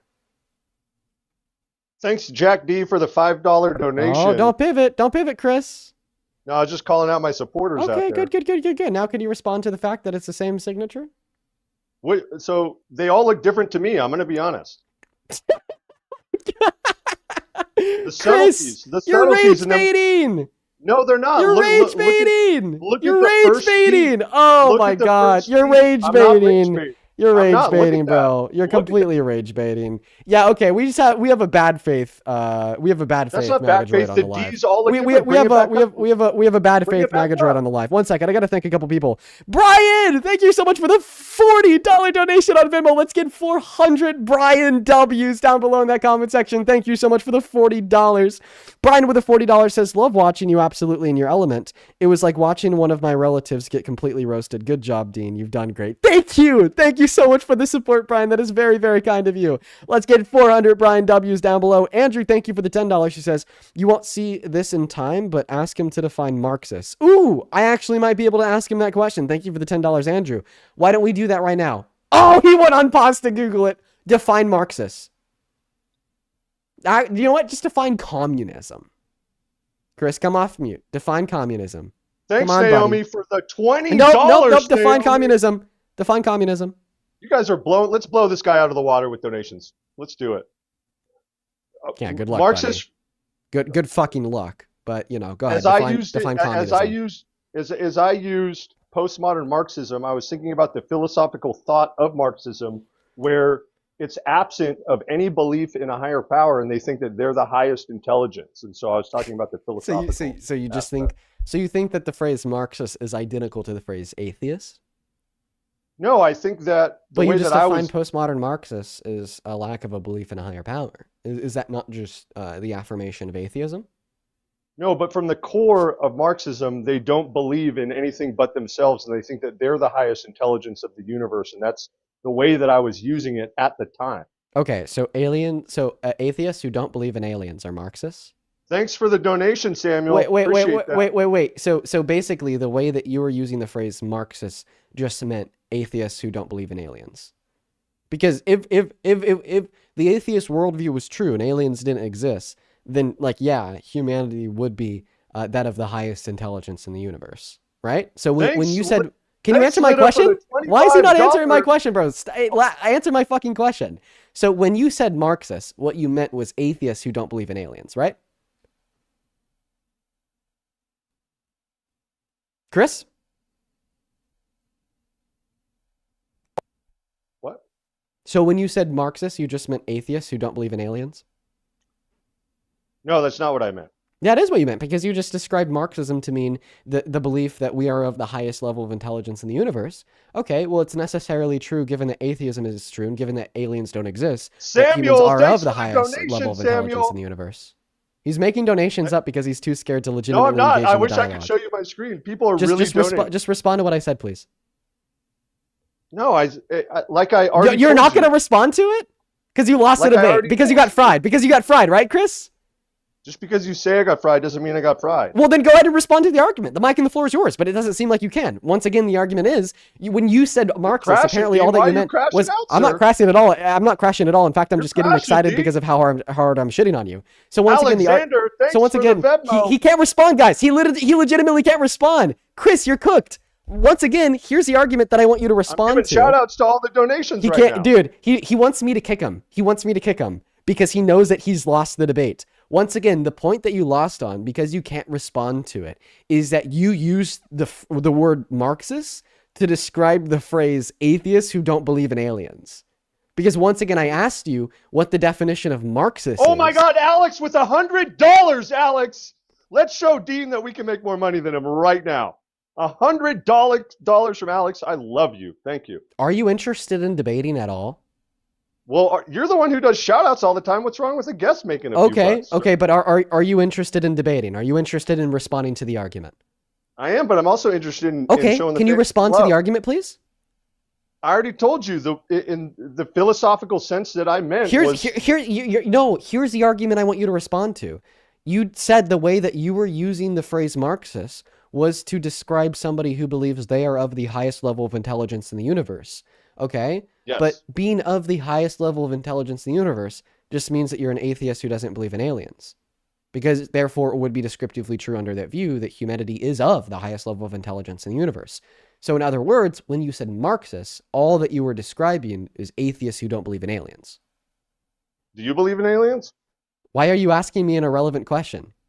You're asking me an irrelevant question. That's why. No, I didn't ask a question. I made a statement. I described your argument to be bullshit. Because earlier when you said Marxist, all you meant was atheists who don't believe in aliens.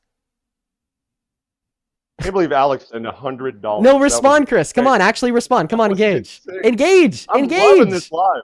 Chris, engage. Come on, buddy. No, stop running. No, stop running, Chris. Actually engage in the argument. What are you doing? This is so embarrassing for you. By the way, this guy hosts his own lives. He's like the MAGA Dean Withers. At least he's one of them, right? He goes on TikTok. He hosts his lives. He does debates. And this is so embarrassing for him. He's getting shit on so hard. He legitimately can't respond to the argument and is retreating back to like thanking donors. Come on, dude. Respond to the argument. So when you said Marcus, all you meant was atheists who don't believe in aliens, right? What am I going to buy with the $100, Steve? He can't do it. He actually can't do it. Is this like complete defeat?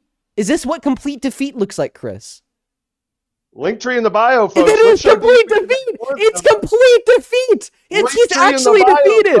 He's actually defeated. All right. I've broke you. I've completely defeated you. You are a dog that is rolled over. And with that, let's go ahead and thank a couple donors. Thank you so much, Catherine, for the $20 donation over on PayPal. Let's get 200 Catherine W's down below. Thank you so much for the love and support, Catherine. Catherine says, contributing to your therapy fund. Thank you, Catherine.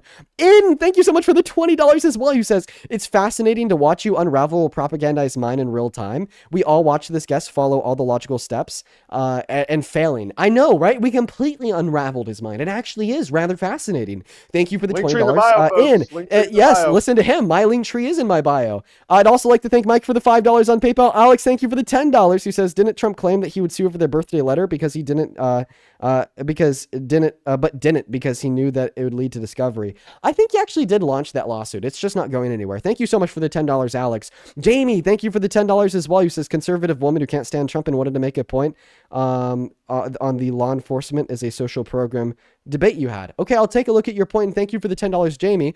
Joseph, thank you so much for the $50 on PayPal. Holy shit. Show some love to Joseph down below in that chat for the $50 donation. Thank you so much for the love, man. Show some massive love to Joseph down below.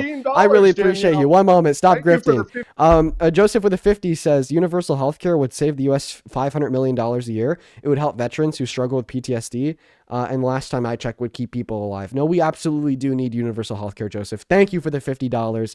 Let's see. Anon, thank you for the $2. Malia with the $5. Nicholas, thank you for the $15. He says, can a cop stop a breakout of fatal illness that can be spread? Can a cop administer necessary vaccines to keep that from happening? No, healthcare is instrumental to the success of the nation. Thank you for the $15, Nicholas. Natalie, thank you for the $5. And then Natisha, thank you so much for the $33 over on PayPal. Just saying that this guy was making a false equivalence. No, abso-fucking-lutely. Thank you so much for the $33, Natisha. Show some love to Natisha down below. Sarah, thank you for the $10 on PayPal.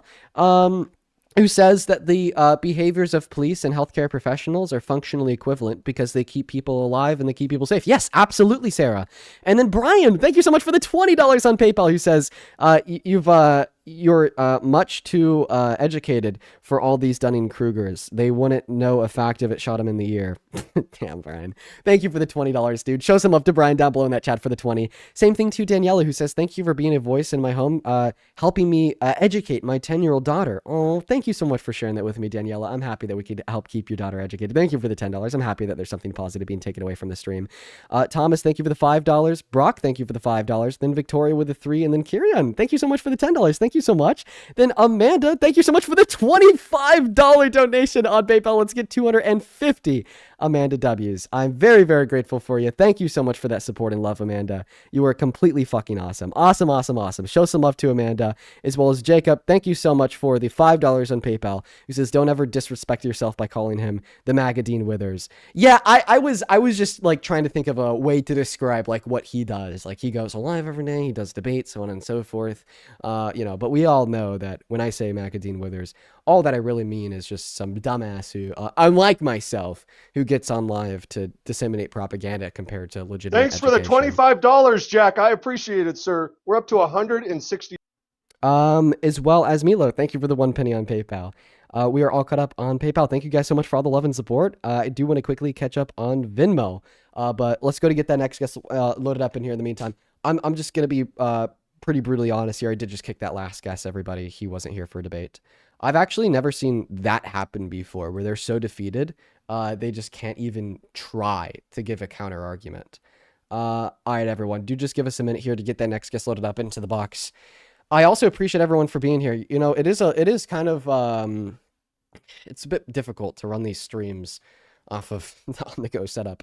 Like, dude, I'm over here with a laptop in my hand, a phone in my hand, plus the laptop I'm streaming off of. Just to like figure this all out. I'm not gonna lie, I'm pretty overwhelmed. I'm trying my best though. I'm trying my best. Let's go and get that next guest loaded up into the box, you guys. Only up inside of that queue if you happen to be an American adult that supports Trump as president, please and thank you. Let's go to get that next guest, Kaylee J, loaded up into the queue right now. Yeah. Oh my goodness. I'm getting pretty overwhelmed with all the moving parts. All right. Welcome in. Do you support Trump? Hello? No, it doesn't look like they're there. We're gonna move on to the next guest, Blake.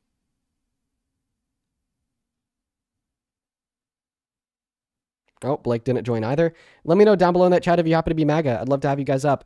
Quickly, over in Super Chat, thank you so much for the $20. T, thank you so much for the love, T, who says, nerdy theory for the caller, per latest estimates of the Drake equation, an estimated 36 commutative species in the Milky Way alone, or 72 trillion within the entire universe. Where's that coming from, T? I'd like to look into that.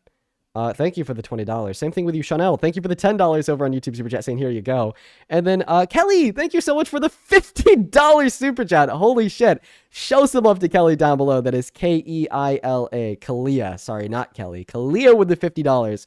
Says, when Charlie Kirk died, Republicans said celebrating a person's death was beneath us, called it vile and called for accountability. Trump celebrated Robert Mueller's death, and there was silence. Hi, chat, and hi, Dean. Hope vacay was great. It is so fucking hypocritical, Kalia. So hypocritical. There's even a clip of JD Vance saying that maybe people should be fired if they celebrate Kirk's assassination. But now he's serving as a vice president to a man that celebrated Mueller's. MAGA hypocrisy knows no bounds. Thank you for the $50. Same thing to you, Full Band. Thank you for the $50 as well on Super Chat. You guys are being so fucking kind today. Full Band with the 50 on Super Chat says that this is called motivated ignorance. They know that they're wrong, but they cannot admit to it because it collapses the narrative that they've created in their heads. They're liars and cowards. Once again, another message that perfectly depicts and describes the oozing contradictions and lies from MAGA. It's almost like they don't even care, okay? They don't care about the lies, right? Thank you for the $50, Full Band. Show some love to Full Band down below. Thank you so much for the support. Do you support Trump? I love Jim. Hey, how's it going? No, I do not, but I wanted to come on here because... Hell yeah, I'm really happy that you don't support Trump, man. Today we are just looking for Trump supporters. I hope that you have a great rest of your day. Dude, oh my god, Michael, my man, thank you so much for the $100 donation on Venmo. Dude, that is crazy, man. Let's get 1,000 Michael W's down below in that chat. Michael with $100 says, supporting you, not the guest. Yeah, that guy got pushed. Plus, he was just totally making those donations up. But I appreciate you so much for the love, Michael. That is beyond kind. Thank you so much for the support. Like, genuinely from the bottom of my heart. That's fucking crazy. And I'm so grateful for you. Show some love to Michael down below in that chat. Thank you, thank you, thank you. Welcome in. Do you support Trump? No, I do not actually, but I have a very interesting take on the Trump supporters. I'm a behavioral scientist, and I definitely have an angle here to talk about. Yeah, you want to quickly share that while I look for my next guest in the queue? Yeah, absolutely. I think one of the interesting things about the interaction that you had with the last man was how he chronically claimed that you were deflecting while he himself was doing that. It's actually it's a signature amongst a lot of people that end up supporting someone like Donald Trump. It's actually something that I have found with narcissistic behavioral tendencies with women who end up dating men who are narcissistic. So what I am finding in my research, and I'm writing a white paper on it, is that Lady Liberty is actually in a narcissistic relationship with Donald Trump. Does that make sense? Whereby you are the female that is enamored by the narcissistic traits at the beginning, because at the forefront they make sense. And then halfway down the road, you realize that they are an entrapment to your own sense of sanity. So if you're trying to dismantle someone like that man, right, where you're like, it makes fucking sense that maybe help actually is preventative, just like the police are, you're not talking to a man that has sanity. You're talking to an MPD, basically. That ends up becoming the problem, whereby if you debate them, they're not debatable. Well, I definitely disagree with that last claim that all of them are not debatable, or else we wouldn't change minds. No, we not do all change of some. them, But I do appreciate you so much for your Yeah. perspective, and thank you so much, Holly, and I wish you the best of luck on your paper. Holly? Yes, well, thank you. Of course. Have a good rest of your day. Katie Ann and Guapo, do you guys support Trump? Dean, my girlfriend tells me that what you do is a real job, but it's Yes, not a I real do. job. I work at Amazon. I be putting in that work. You don't put in that work. Is that Guapo or Katie Ann? What you do is not. You don't have a real job, bro. Talking to Okay. people is not a real job. Are you Can Guapo you hear or me? Katie Ann? I'm Guapo. Can you hear me? Okay. Guapo, appreciate you for coming up, man. I'm gonna refocus on Katie Ann. So, Katie Ann, and assume that that's your girlfriend's name, and you're the boyfriend. I can educate people too on how to load them trailers for Amazon, putting in that real work. Yeah. So, do you know that two things can be true at once? It could be true that you have a real job, and it could just simultaneously also be true that I have a real job. If I put you inside of a trailer next to my trailer, I'm telling you right now, you are not gonna I'll put you to work, man. Yeah, I wouldn't be able to do your job. You know, if I put you in front of a microphone and camera for 4 hours to debate Trump supporters, and whenever Sure, why not? I talk to people. I talk to. I mean, that's okay. easy. I talk to idiots all day. All right, I talk to idiots all day. So, what's the argument that I don't have a job? So like, have you ever had like a job like where you clocked in and clocked out? Yeah. Like where did you used to work at? Wendy's.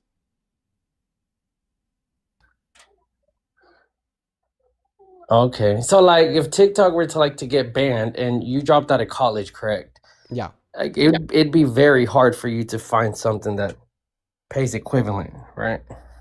It would not be very hard for me to find a job, no. Because Facebook and Instagram is not really where the money's at, you know? Okay, so you're saying that I don't have a real job because if TikTok got banned, I'd get paid less? Yes, you'd get paid way less. Okay, therefore, you don't have a real job because if Amazon went bankrupt, you'd get paid less because you'd be unemployed. If Amazon went bankrupt, I would still have. If Amazon went bankrupt, I'd still have a job. They need me. Well, they wouldn't need you if they didn't exist, right? I'll tell you right now. This one time I threatened to quit. Dude, if like Amazon literally ceased to exist the same way TikTok would if it was banned, okay. If I were to would tell get paid Amazon less, and you'd get paid less. If I were to tell Amazon today that I'm going to quit my job, they would offer me more money because that's how valuable I am. That's not the point that I'm making. The point that I'm making is that you essentially are trying to tell me here that I don't have a job because if I lost my job, then I'd make less money. But that's descriptively true for everyone. If you have a job that pays you money, it is necessarily true that if you lost your job, you would make less money. So I don't get that point at all. I don't get that point at all. I think it's a very, very shitty point. Like, okay, if I lost my job, I'd get paid less money. True. Yeah, you know what? You're right. Bro, come on. What are we doing? He left, by the way. I think he realized just how correct he is. Let's go ahead and load up that next guest real quick. Still a handful of people to thank on Venmo. I'm very grateful for you guys. Oh, happily. We're going to get onto that here in one moment. Hey, Liam, remember when you lost that push-up competition? Are you lying again today? I thought No, you were remember honest. when I did 87 push-ups and you could I only thought you're do an 20? honest guy. Yeah, remember, like, honestly, do you remember when I did 87 push-ups and you could Can only we do get 20? on to something important, okay? Listen, so I know you're yeah, infatuated if with my you're- body well, structure. Stop No, I'm that, not okay? infatuated with your body structure. I just am simply reminding you that you got absolutely destroyed in a push-up competition. No, I didn't. by But you know being what? fucking Actually, rude. how old are you? How old are Like, you? I'm 21. How old am I? I don't know, like what, 74? I mean, that would be a lot of wisdom. I wish I was 74. I'd probably be a lot smarter. I know I'm 45. So sorry. So you're double. I'm double your age, right? Mm-hmm. So what's the point here? The point is that you got Are destroyed. you trying to make yourself competition. feel? You trying to make yourself feel good? We didn't have an actual push-up contest. Yeah, we did. No, we didn't. Yes, we did. If we're going off a technique and we're going off, actual correct push-ups, bottoming out, topping out, all that. Well, listen, I know that you want to feel like, you're No, important. listen, all that I'm Dude. asking you is if you remember getting mogged in a push-up competition by me. That's all I'm asking. I did not, because we didn't go 1 for 1 back to back.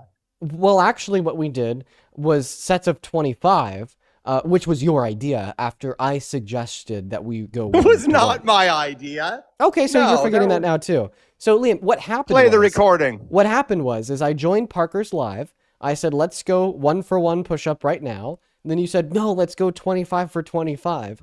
And then I was like, okay. Then I did 25 push-ups. And then in return, you barely did 25. You started struggling at 10. And then I did another set of 25.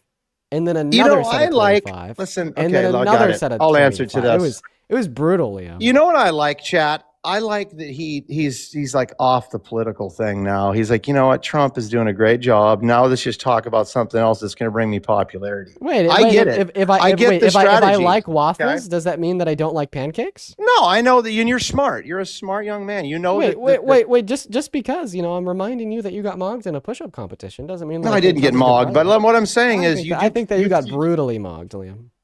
Dude, I just think that Trump he's really doing such a great job. It kind of sounds like your ego's hurt. Is it hurt, Liam? No, I don't Can you really please have calm any. down? You're crashing out because your ego's bruised because you got mogged in a push-up competition. So let me show you. You are way too emotional, Liam. I need you to calm down. Let me show you what my life looks like. Yeah, but can you please calm down a little bit? Why don't you put me on the big screen real quick? I'm so sorry. Little screen for little guys like yourself. Put on the screen. I want to show you what somebody that doesn't need to ask for gifts little screen screen for little guys. Go ahead and turn on. Just show everyone the person that you're talking to. Come on, don't be a troll.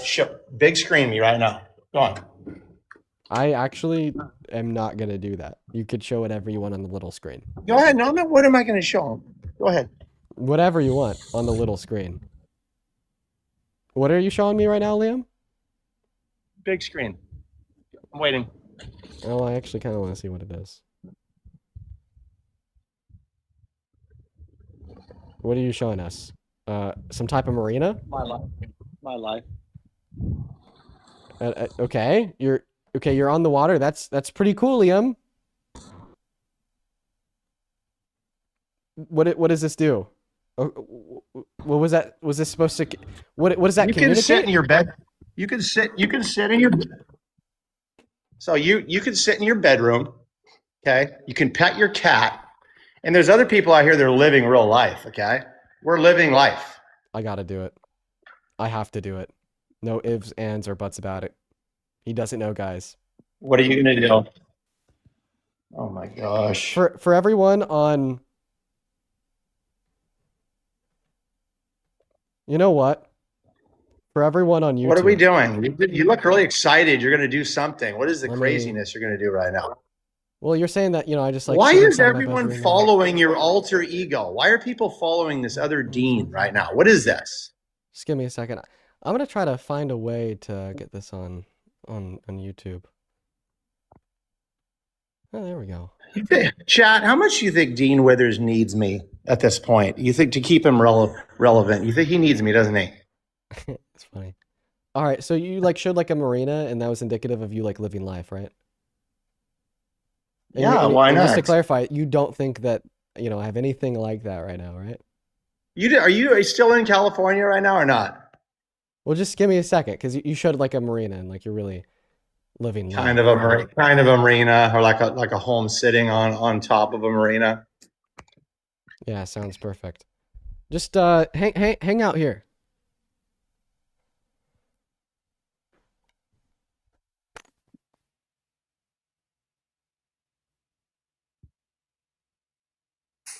Hey, Liam, you could still hear me, right? I can hear you. What are we gonna see right now? Yeah, you you're like on saying vacation? that, like, oh, I'm just like inside of my bedroom and I'm not living life at all, right, Liam? You are in your bedroom. Yeah, I'm just in my bedroom. No, so true, Liam. This is what you paid for, chat, right here. All of your gift. Look at this. All of your gifting goals. This is what it paid for.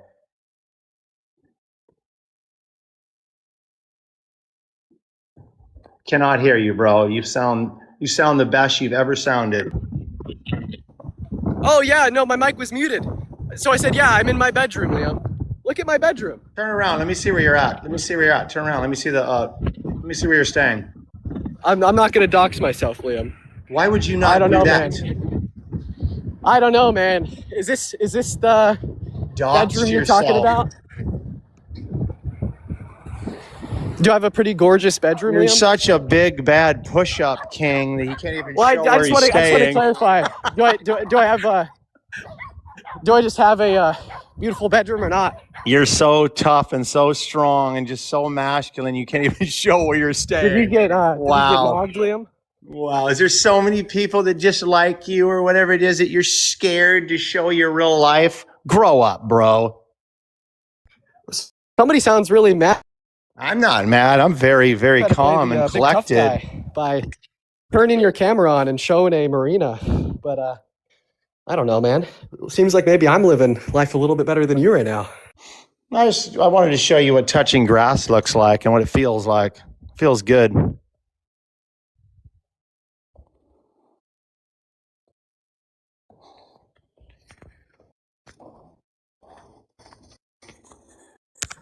Hey, why are people like Jasmine Crockett hiring criminals as their security detail?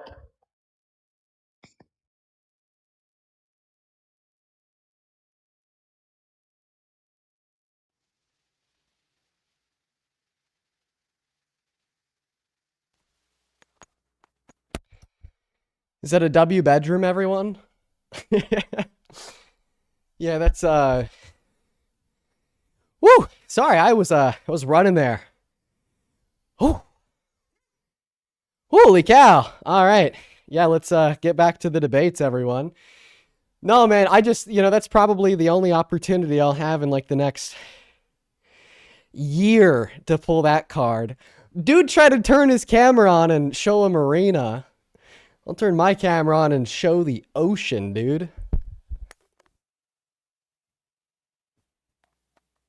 Let's go and get that next Trump supporter loaded up into the box. Only up inside of that queue of your MAGA, please and thank you. I'm going to be unplugging my mic a lot while I get my breath under control. A lot of running there. A little bit further from the ocean than you might think. I just fucking sprinted a little bit. Hi, do you support Trump? No, they're not here. All right, let's go to get the next guest loaded up into the box. Woo! Jeez. I sprint. That was why did I do that? I probably should not have sprinted to the ocean in the middle of my debate stream. Hi, do you support Trump? Hello? Hi, do you support Trump? Yes, I do. How old are you? 18. Okay, could you please turn off the TV in the background? Oh, yeah, I got you. Thank you. saying any claims to the contrary are aimed at influencing financial and oil markets. Is that better? Yeah, what year are you born in? 2007. Okay, what month? October. I don't know. Do you guys trust him? I don't know. I don't trust him. I think that he's under the age of 18. Let's go to get the next guest loaded up into the box right now. Only hop inside of the queue of your MAGA. You know, that was actually a pretty nice run, guys. It's really nice outside. I've been waiting for an excuse to show you guys the beach. I don't know. It's pretty fascinating for me since I live in the middle of the mountains. Hi, do you support Trump? I actually am not sure. I have no political opinion, and I want you to see if you could try and change that. Okay, if you're not sure and you have no political opinion, what I'd recommend is watching the stream, because the main function and utility of the live streams is definitely, you know, to kind of reach out to like the average apolitical viewer. But, you know, maybe that there's something I can actually say real quick, because even though you're apolitical, I'd assume that you still hold like moral red lines. You know, like, is there anything a president could do that would make you stop supporting them? I think, like, with Trump, right, he causes wars, like, for instance, with Iran. That was pretty dumb. Like, just bombing the crap out of them is just not a way to, you know, solve conflict. If anything, you're supposed to form alliances. That's just not something that you're supposed to do. Sure, we're quote-unquote winning the war, and he's posted about it, but still, that's not something you do by starting wars just to win over a country. Okay, so is there anything that Trump could do that would make you hold like a firm anti-Trump stance? I mean, if I saw like a president, for instance, like, I know this is kind of a based opinion, but if I saw another president like Barack Obama with his cheap health care and just everything with his health care was amazing, like really cheap health care, that was an awesome presidency note. I'm sorry, that wasn't... So the question that I asked you, is there anything that Trump could do that would make you stop supporting him to be firmly anti-Trump? Sorry, that was my fault. I forgot. I would say if he caused any major conflict that involved any other countries with, especially anything including like the big four, like China, North Korea, and stuff like that. If he started that, I would become immediately anti. Okay, well, I mean, the war that he started in Iran involves over 20 countries in one way or another. So, I mean, that is a major conflict. That's undeniable. Thank you for teaching me that. I did not know that. Yeah. That's crazy. Yeah. You know, like, for instance, Iran hit British air bases in Cyprus, which is a part of the EU. So, and all of a sudden now involves the EU. They shut down the Strait of Hormuz, but that kind of impacts every other country in the face of planet Earth. You know, we have the regional retaliatory strikes against like the UAE, against Saudi Arabia, Yemen, no, not Yemen, a couple other countries too. So it's a pretty big conflict. Alrighty, man. Well, thank you, dude. I really appreciate it. And I will talk to you later. Yeah, take care. By the way, I was about to say Oman there, but I don't think it does. Because I know that Oman is on Iran's better side, and they've kind of worked as a pretty successful negotiator slash middleman for a while with Iran. Do you support Trump? Has Iran like destroyed that relationship yet? Does anybody know if like Oman's been hit? Do you support Trump? You such a kitty bastard! Hope you're doing well, Screaming Fetus. I feel like it's been a while. Let's go, W Screaming Fetus. While we look for that next guest, we got Gemma loading up into the box. I'm still trying to catch my breath. That was a good little run there. Hello, do you support Trump? Nope, they left. All right, we got the next guest, Sporty, loading up into the box. Yeah, 100%. Oh, hi, you're MAGA? I wouldn't say MAGA. No president's perfect. No president, you know, his problem is he puts the carriage before the horse a lot, you know, saying that he's going to solve this, that, and the other. That I don't appreciate and I can't respect. But what I can respect is, look what just happened in Chicago with their sanctuary city laws protecting illegals. By the way, do you support sanctuary cities? I mean, I definitely support... Right! That's not me. That's the what's idiot below me. wait? What's your name, Forget about it. bro? Okay? Listen, I'll kick the child, but don't just call random children idiots. This is a bit much. Well, you shouldn't be on here for the child acting like an idiot. Anyway, do you support sanctuary city laws? Jeez. Well, can you give me an example of a sanctuary city law that I could give you? Well, let's give you an example of Chicago, what just happened in Chicago, where a poor girl was murdered by an illegal scumbag who shot her in the back of the head for absolutely nothing. And Chicago's sanctuary city laws not allowing ICE to work with police made this happen.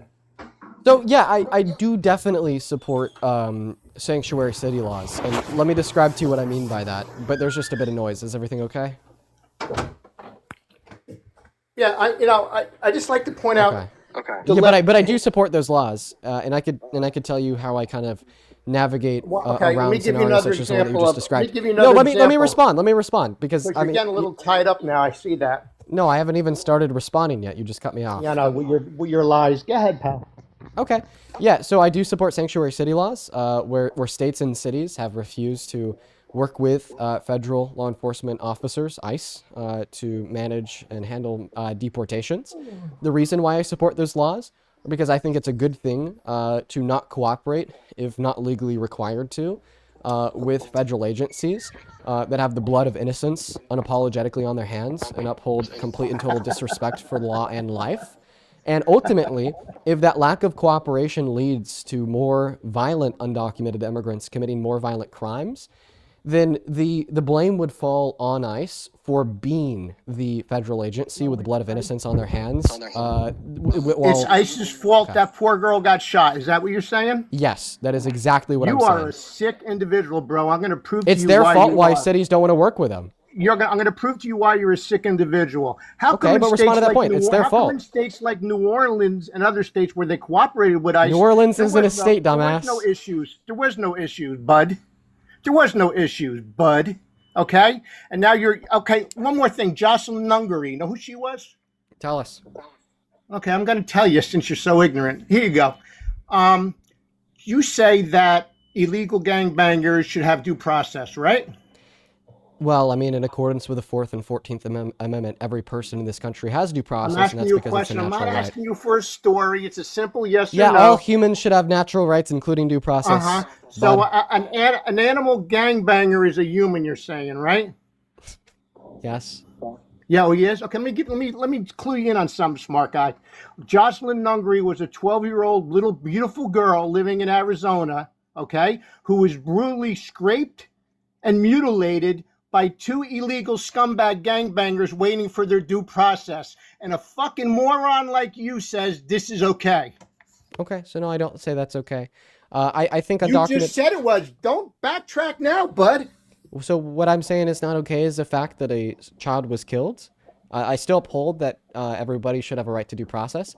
And in fact, this is one of the reasons why people should have a right to due process. If they live next to your little place there on the beach with all these suckers contributing to, I bet you wouldn't like it now, would you? Well, this isn't my house. I'm on vacation. Because you live in a fairy tale fucking land, bud. Well, I mean, You're in I a wish, fairy but... tale. Look what you just did. Okay. You ran out to I- the beach. You ran out to the beach to prove that these suckers giving you money is allowing you to live this lavish lifestyle while you spread your bullshit. That's pretty fucking sad. You're not a man, bro. You're nothing like a man. You're a little ant that needs to be stepped on. You're a piece of shit. Okay. You lie all the time, and you're garbage, bro. You're garbage. Well, I understand why you want to crash out. And that's because I spend every single day coming on live stream, refuting the bullshit spilled out of putrid mouths such as your own. Now, to the first point that you made, I actually think that examples such as the one you gave about a 12-year-old girl being brutally murdered is why people need due process. Because we need to ensure that we are able to identify, detain, and punish those that are truly culpable for the murder of that 12-year-old girl. If we do not have a process in place to ensure that we're able to identify, detain, arrest, and throw in jail the perpetuators of these very violent crimes, well, then we will never know if we have truly caught the person culpable for it or not. That is why due process is so important, to ensure that the perpetuators of crimes, especially violent ones, are thrown in jail. If there's no due process, then it's just up to the whim of whomever's in charge. Maybe the local prosecutor or even Trump just decides who is guilty for this crime based upon their own suppositions, in contrast to an objective process through the criminal justice system, which is why due process is so important. Now, the second point that you brought up there was about my lavish lifestyle. I am very privileged. I acknowledge that privilege on a day-by-day basis, and I am unapologetic for spending money to bring my girlfriend out to California to see her sister and spend 3 days at the beach. I think that there's absolutely nothing wrong with me spending some of my money on a vacation for my girlfriend's 21st birthday. Can I acknowledge that not everybody has the funds to spend on a vacation? 110%. Can I acknowledge that, especially right now under Donald Trump, that the average American is financially strained? 110%. But does that make it wrong for me to spend some of my money on a vacation for me and my girlfriend's 21st birthday while acknowledging that that privilege? Absolutely not. And I mean, hey guys, I'm going to be honest. I think the fact that I'm sitting here having these conversations with Trump supporters compared to being on that beach for 4 hours, I think really demonstrates a point to be clear.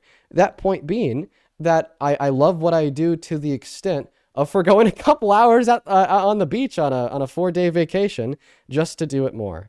But that guy was a little bit insane. Now, yeah, he's gone. He's gone. I'm going to quickly thank a handful of people. Thank you so much for the $20 over on YouTube Super Chat, Brad. Thank you so much for the support. Show some love to Brad down below. Brad with the $20 says, the caller from earlier that insulted your job pissed me off. I burned my hand and cried at work today and just wanted to come watch the live and relax. That means something to me. You work hard, and I know that it has to be so hard, bro. I appreciate you for the $20, Brad. I mean, I think that there's some aspects of what I do that are hard. I think that there's other aspects, that aren't. I think that is definitely true. Thank you so much for the $20. I really appreciate you. And then same thing to you, Sean. Thank you for the $10 over on YouTube Super Chat. I appreciate you. By the way, that guy got banned. Hey, Law. How's it going? Woo, it's going all right. A little bit all over the place because my mind's on about a billion things, but happy to be here. How about yourself, man? You're keeping it together all right. I'm good. I'm sad the last guest left. I wanted to point out the fact that if due process didn't exist, Donald Trump would have executed the Central Park Five because he came to his own conclusion that those 5 people who were later found out to be innocent were guilty of that crime. So not only is due process vital for making sure that justice happens, actual justice happens to people who commit crimes, but also to making sure that people don't get wrongfully accused by the government or whichever leader is electing to dispense their own justice. Yeah, I think that's a point that I was trying to communicate earlier, is that due process is of the utmost importance because it ensures that we're able to correctly identify those that are truly guilty for a crime. Without due process, well, we, like you said, would be executing, imprisoning, and punishing innocent people not guilty for crimes, which on top of being wrong in of itself because we're punishing innocent people, is also wrong because it purports the greater threat of then leaving that person who's truly guilty to stay in possession of their freedoms, to roam the streets of this country and recommit. Yeah, absolutely. And then, there's the other part of that is that, some crimes are certainly not redeemable, but we lock up far too many people who we're mad at and not enough people who we're afraid of. And if we focus more on not locking up people who we're just mad at and actually rehabilitating them from whatever their offenses are, getting them treatment or helping them overcome substance abuse or cycles of poverty, then we actually have the room and the ability to focus more of our incarceration resources on people who actually pose threats to society, where we're not in this position where we have to offer them bails and bonds because we simply don't have the ability to detain them until their trials are over. Absolutely. Absolutely, Law. I saw you in the queue. I thought I'd bring you up. Thank you so much for... yeah, no problem, bud. Thanks. For Enjoy your vacation. Thank you so much, man. I appreciate you, Law. You know, where we're at, we're actually considering, well, I'll keep that for later. All right, I'm going to go thank a couple people real quick. Kelly, thank you so much for the $5 on Venmo. Says, why don't they ever bring up the horde crimes committed by white American men? Yeah, especially when you consider the fact that undocumented immigrants only account for 1% of violent crimes. Meanwhile, American men account for 92. One white American man specifically who accounts for some of those violent crimes would be nobody other than the person that they support to run the country, Mr. Trump. How are they going to sit here and convince me and you that they care about crime when they support the felon, adjudicated rapist, admitted sexual exploiter, sexual pervert, predators president? They can't. Same thing with his attacks on federal law, disobedience in accordance with the Epstein Files Transparency Act, war crimes in the South Caribbean, war crimes in Iran. They don't care about the law. They only care about the law when it benefits them in their narrative, not when it could be used as a tool to hold those accountable that deserve to be held accountable when on their side of the aisle. Thank you so much, Haley, for the $5 as well for another drink on the beach at me. Well, I appreciate you for the $5, Haley. I don't think I'm going to be having another drink at the beach. Oh my God. I drank a whole bottle of wine last night. Wait, like a whole bottle. Myself. Oh, I didn't feel too good this morning. I'm not gonna be drinking for a while. Jesus Christ. Amanda, thank you for the $10 over on Venmo as well. I appreciate you. Brandon, thank you for the $10 who says you live rent-free in Liam's head. So real. Amanda, thank you for the $10. Josh, thank you for the $5. And then Jennifer, thank you so much for the $20 donation who says, well done. Thank you so much for that support, Jennifer. Show some love to Jennifer. And then Victoria, thank you for the 10. And then Owen, thank you so much for the $10 as well. And then, oh my goodness, Miss Shelby, thank you so much for the $100 donation on Venmo. I'm so very, very grateful for you. Thank you so much for the love and support, Shelby. Please show some love to Shelby down below in that comment section. I am very, very grateful for you. Let's get 1,000 Shelby W's down below in that chat. Thank you so much. Show some love to Shelby. Thank you, thank you, thank you. That is beyond fucking kind of you. Same thing to Amy. Thank you for the $20. Who says, thank you for all that you do. That last guy was a complete tool bag and just can't accept that he's wrong. Sending all the love from Ohio. Well, thank you so much for that support, Amy.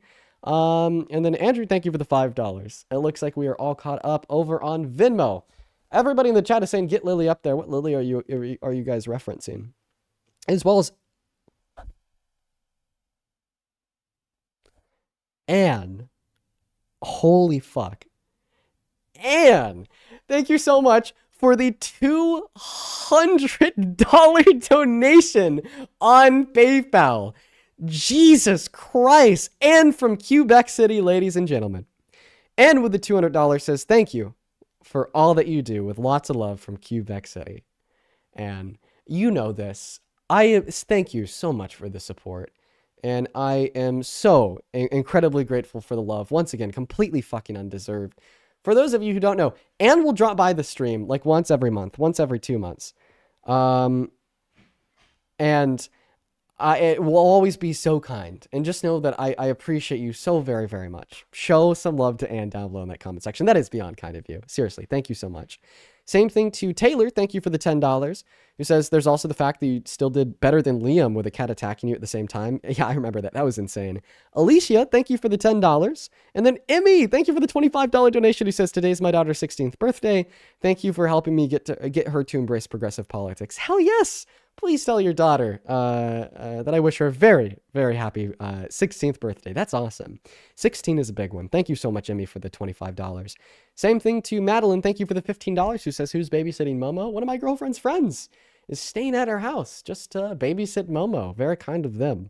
As well as Patty, thank you so much for the $50. And Laura, thank you for the $50. Show some love to Patty and Laura in that comment section. Patty with the 50 says, can we agree to the statement that MAGA, quote unquote, ignorance is bliss? Seriously, I'm so astounded at the ignorance. Here's for, quote unquote, thank you. You never quit, even when you actually could. Thank you so much for the support, Patty. I will never quit. I love what I do way too goddamn much. Thank you so much for the support. Show some love to Patty down below. And Laura with a $50 donation as well. Thank you so much for your support. Laura actually didn't attach a message, just sent the love. Thank you very, very much, Laura.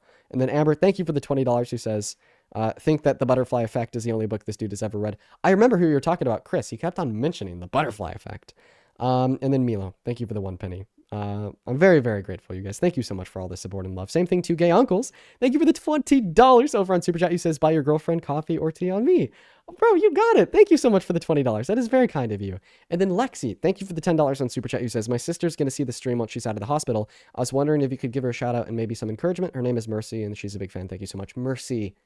I don't know when this message will get to you. I'm really happy that you're out of the hospital, and I wish you the very best of luck in your continued recovery. Just know that your sister loves ya, and I appreciate you so much for being a fan of what we do. Thank you so much, Lexi, and Mercy. Shout out to Lexi, and get well, Mercy. All right, you guys. Everybody in the chat is spamming about some random Lily that apparently loves Epstein. That's kind of crazy. That's really insane. Fucking hell. Now,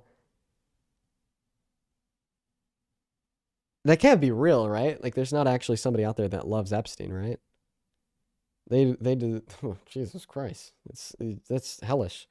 Okay. Well, guys, unfortunately, I know that we're only 3 hours and 27 minutes into the stream. I usually end at 4 hours, because we are on day 2 of the vacation out here. I am cutting my streams a little bit shorter than usual just so I could spend some more time with loved ones, my girlfriend and her sister. So I am going to go ahead and end the stream here for the night. Parker will be on super duper soon at Parker Get a Job everywhere. And then I'll see you tomorrow. Tomorrow's the last day in the last full day in California. Then the day after tomorrow, we'll be flying back to the home studio.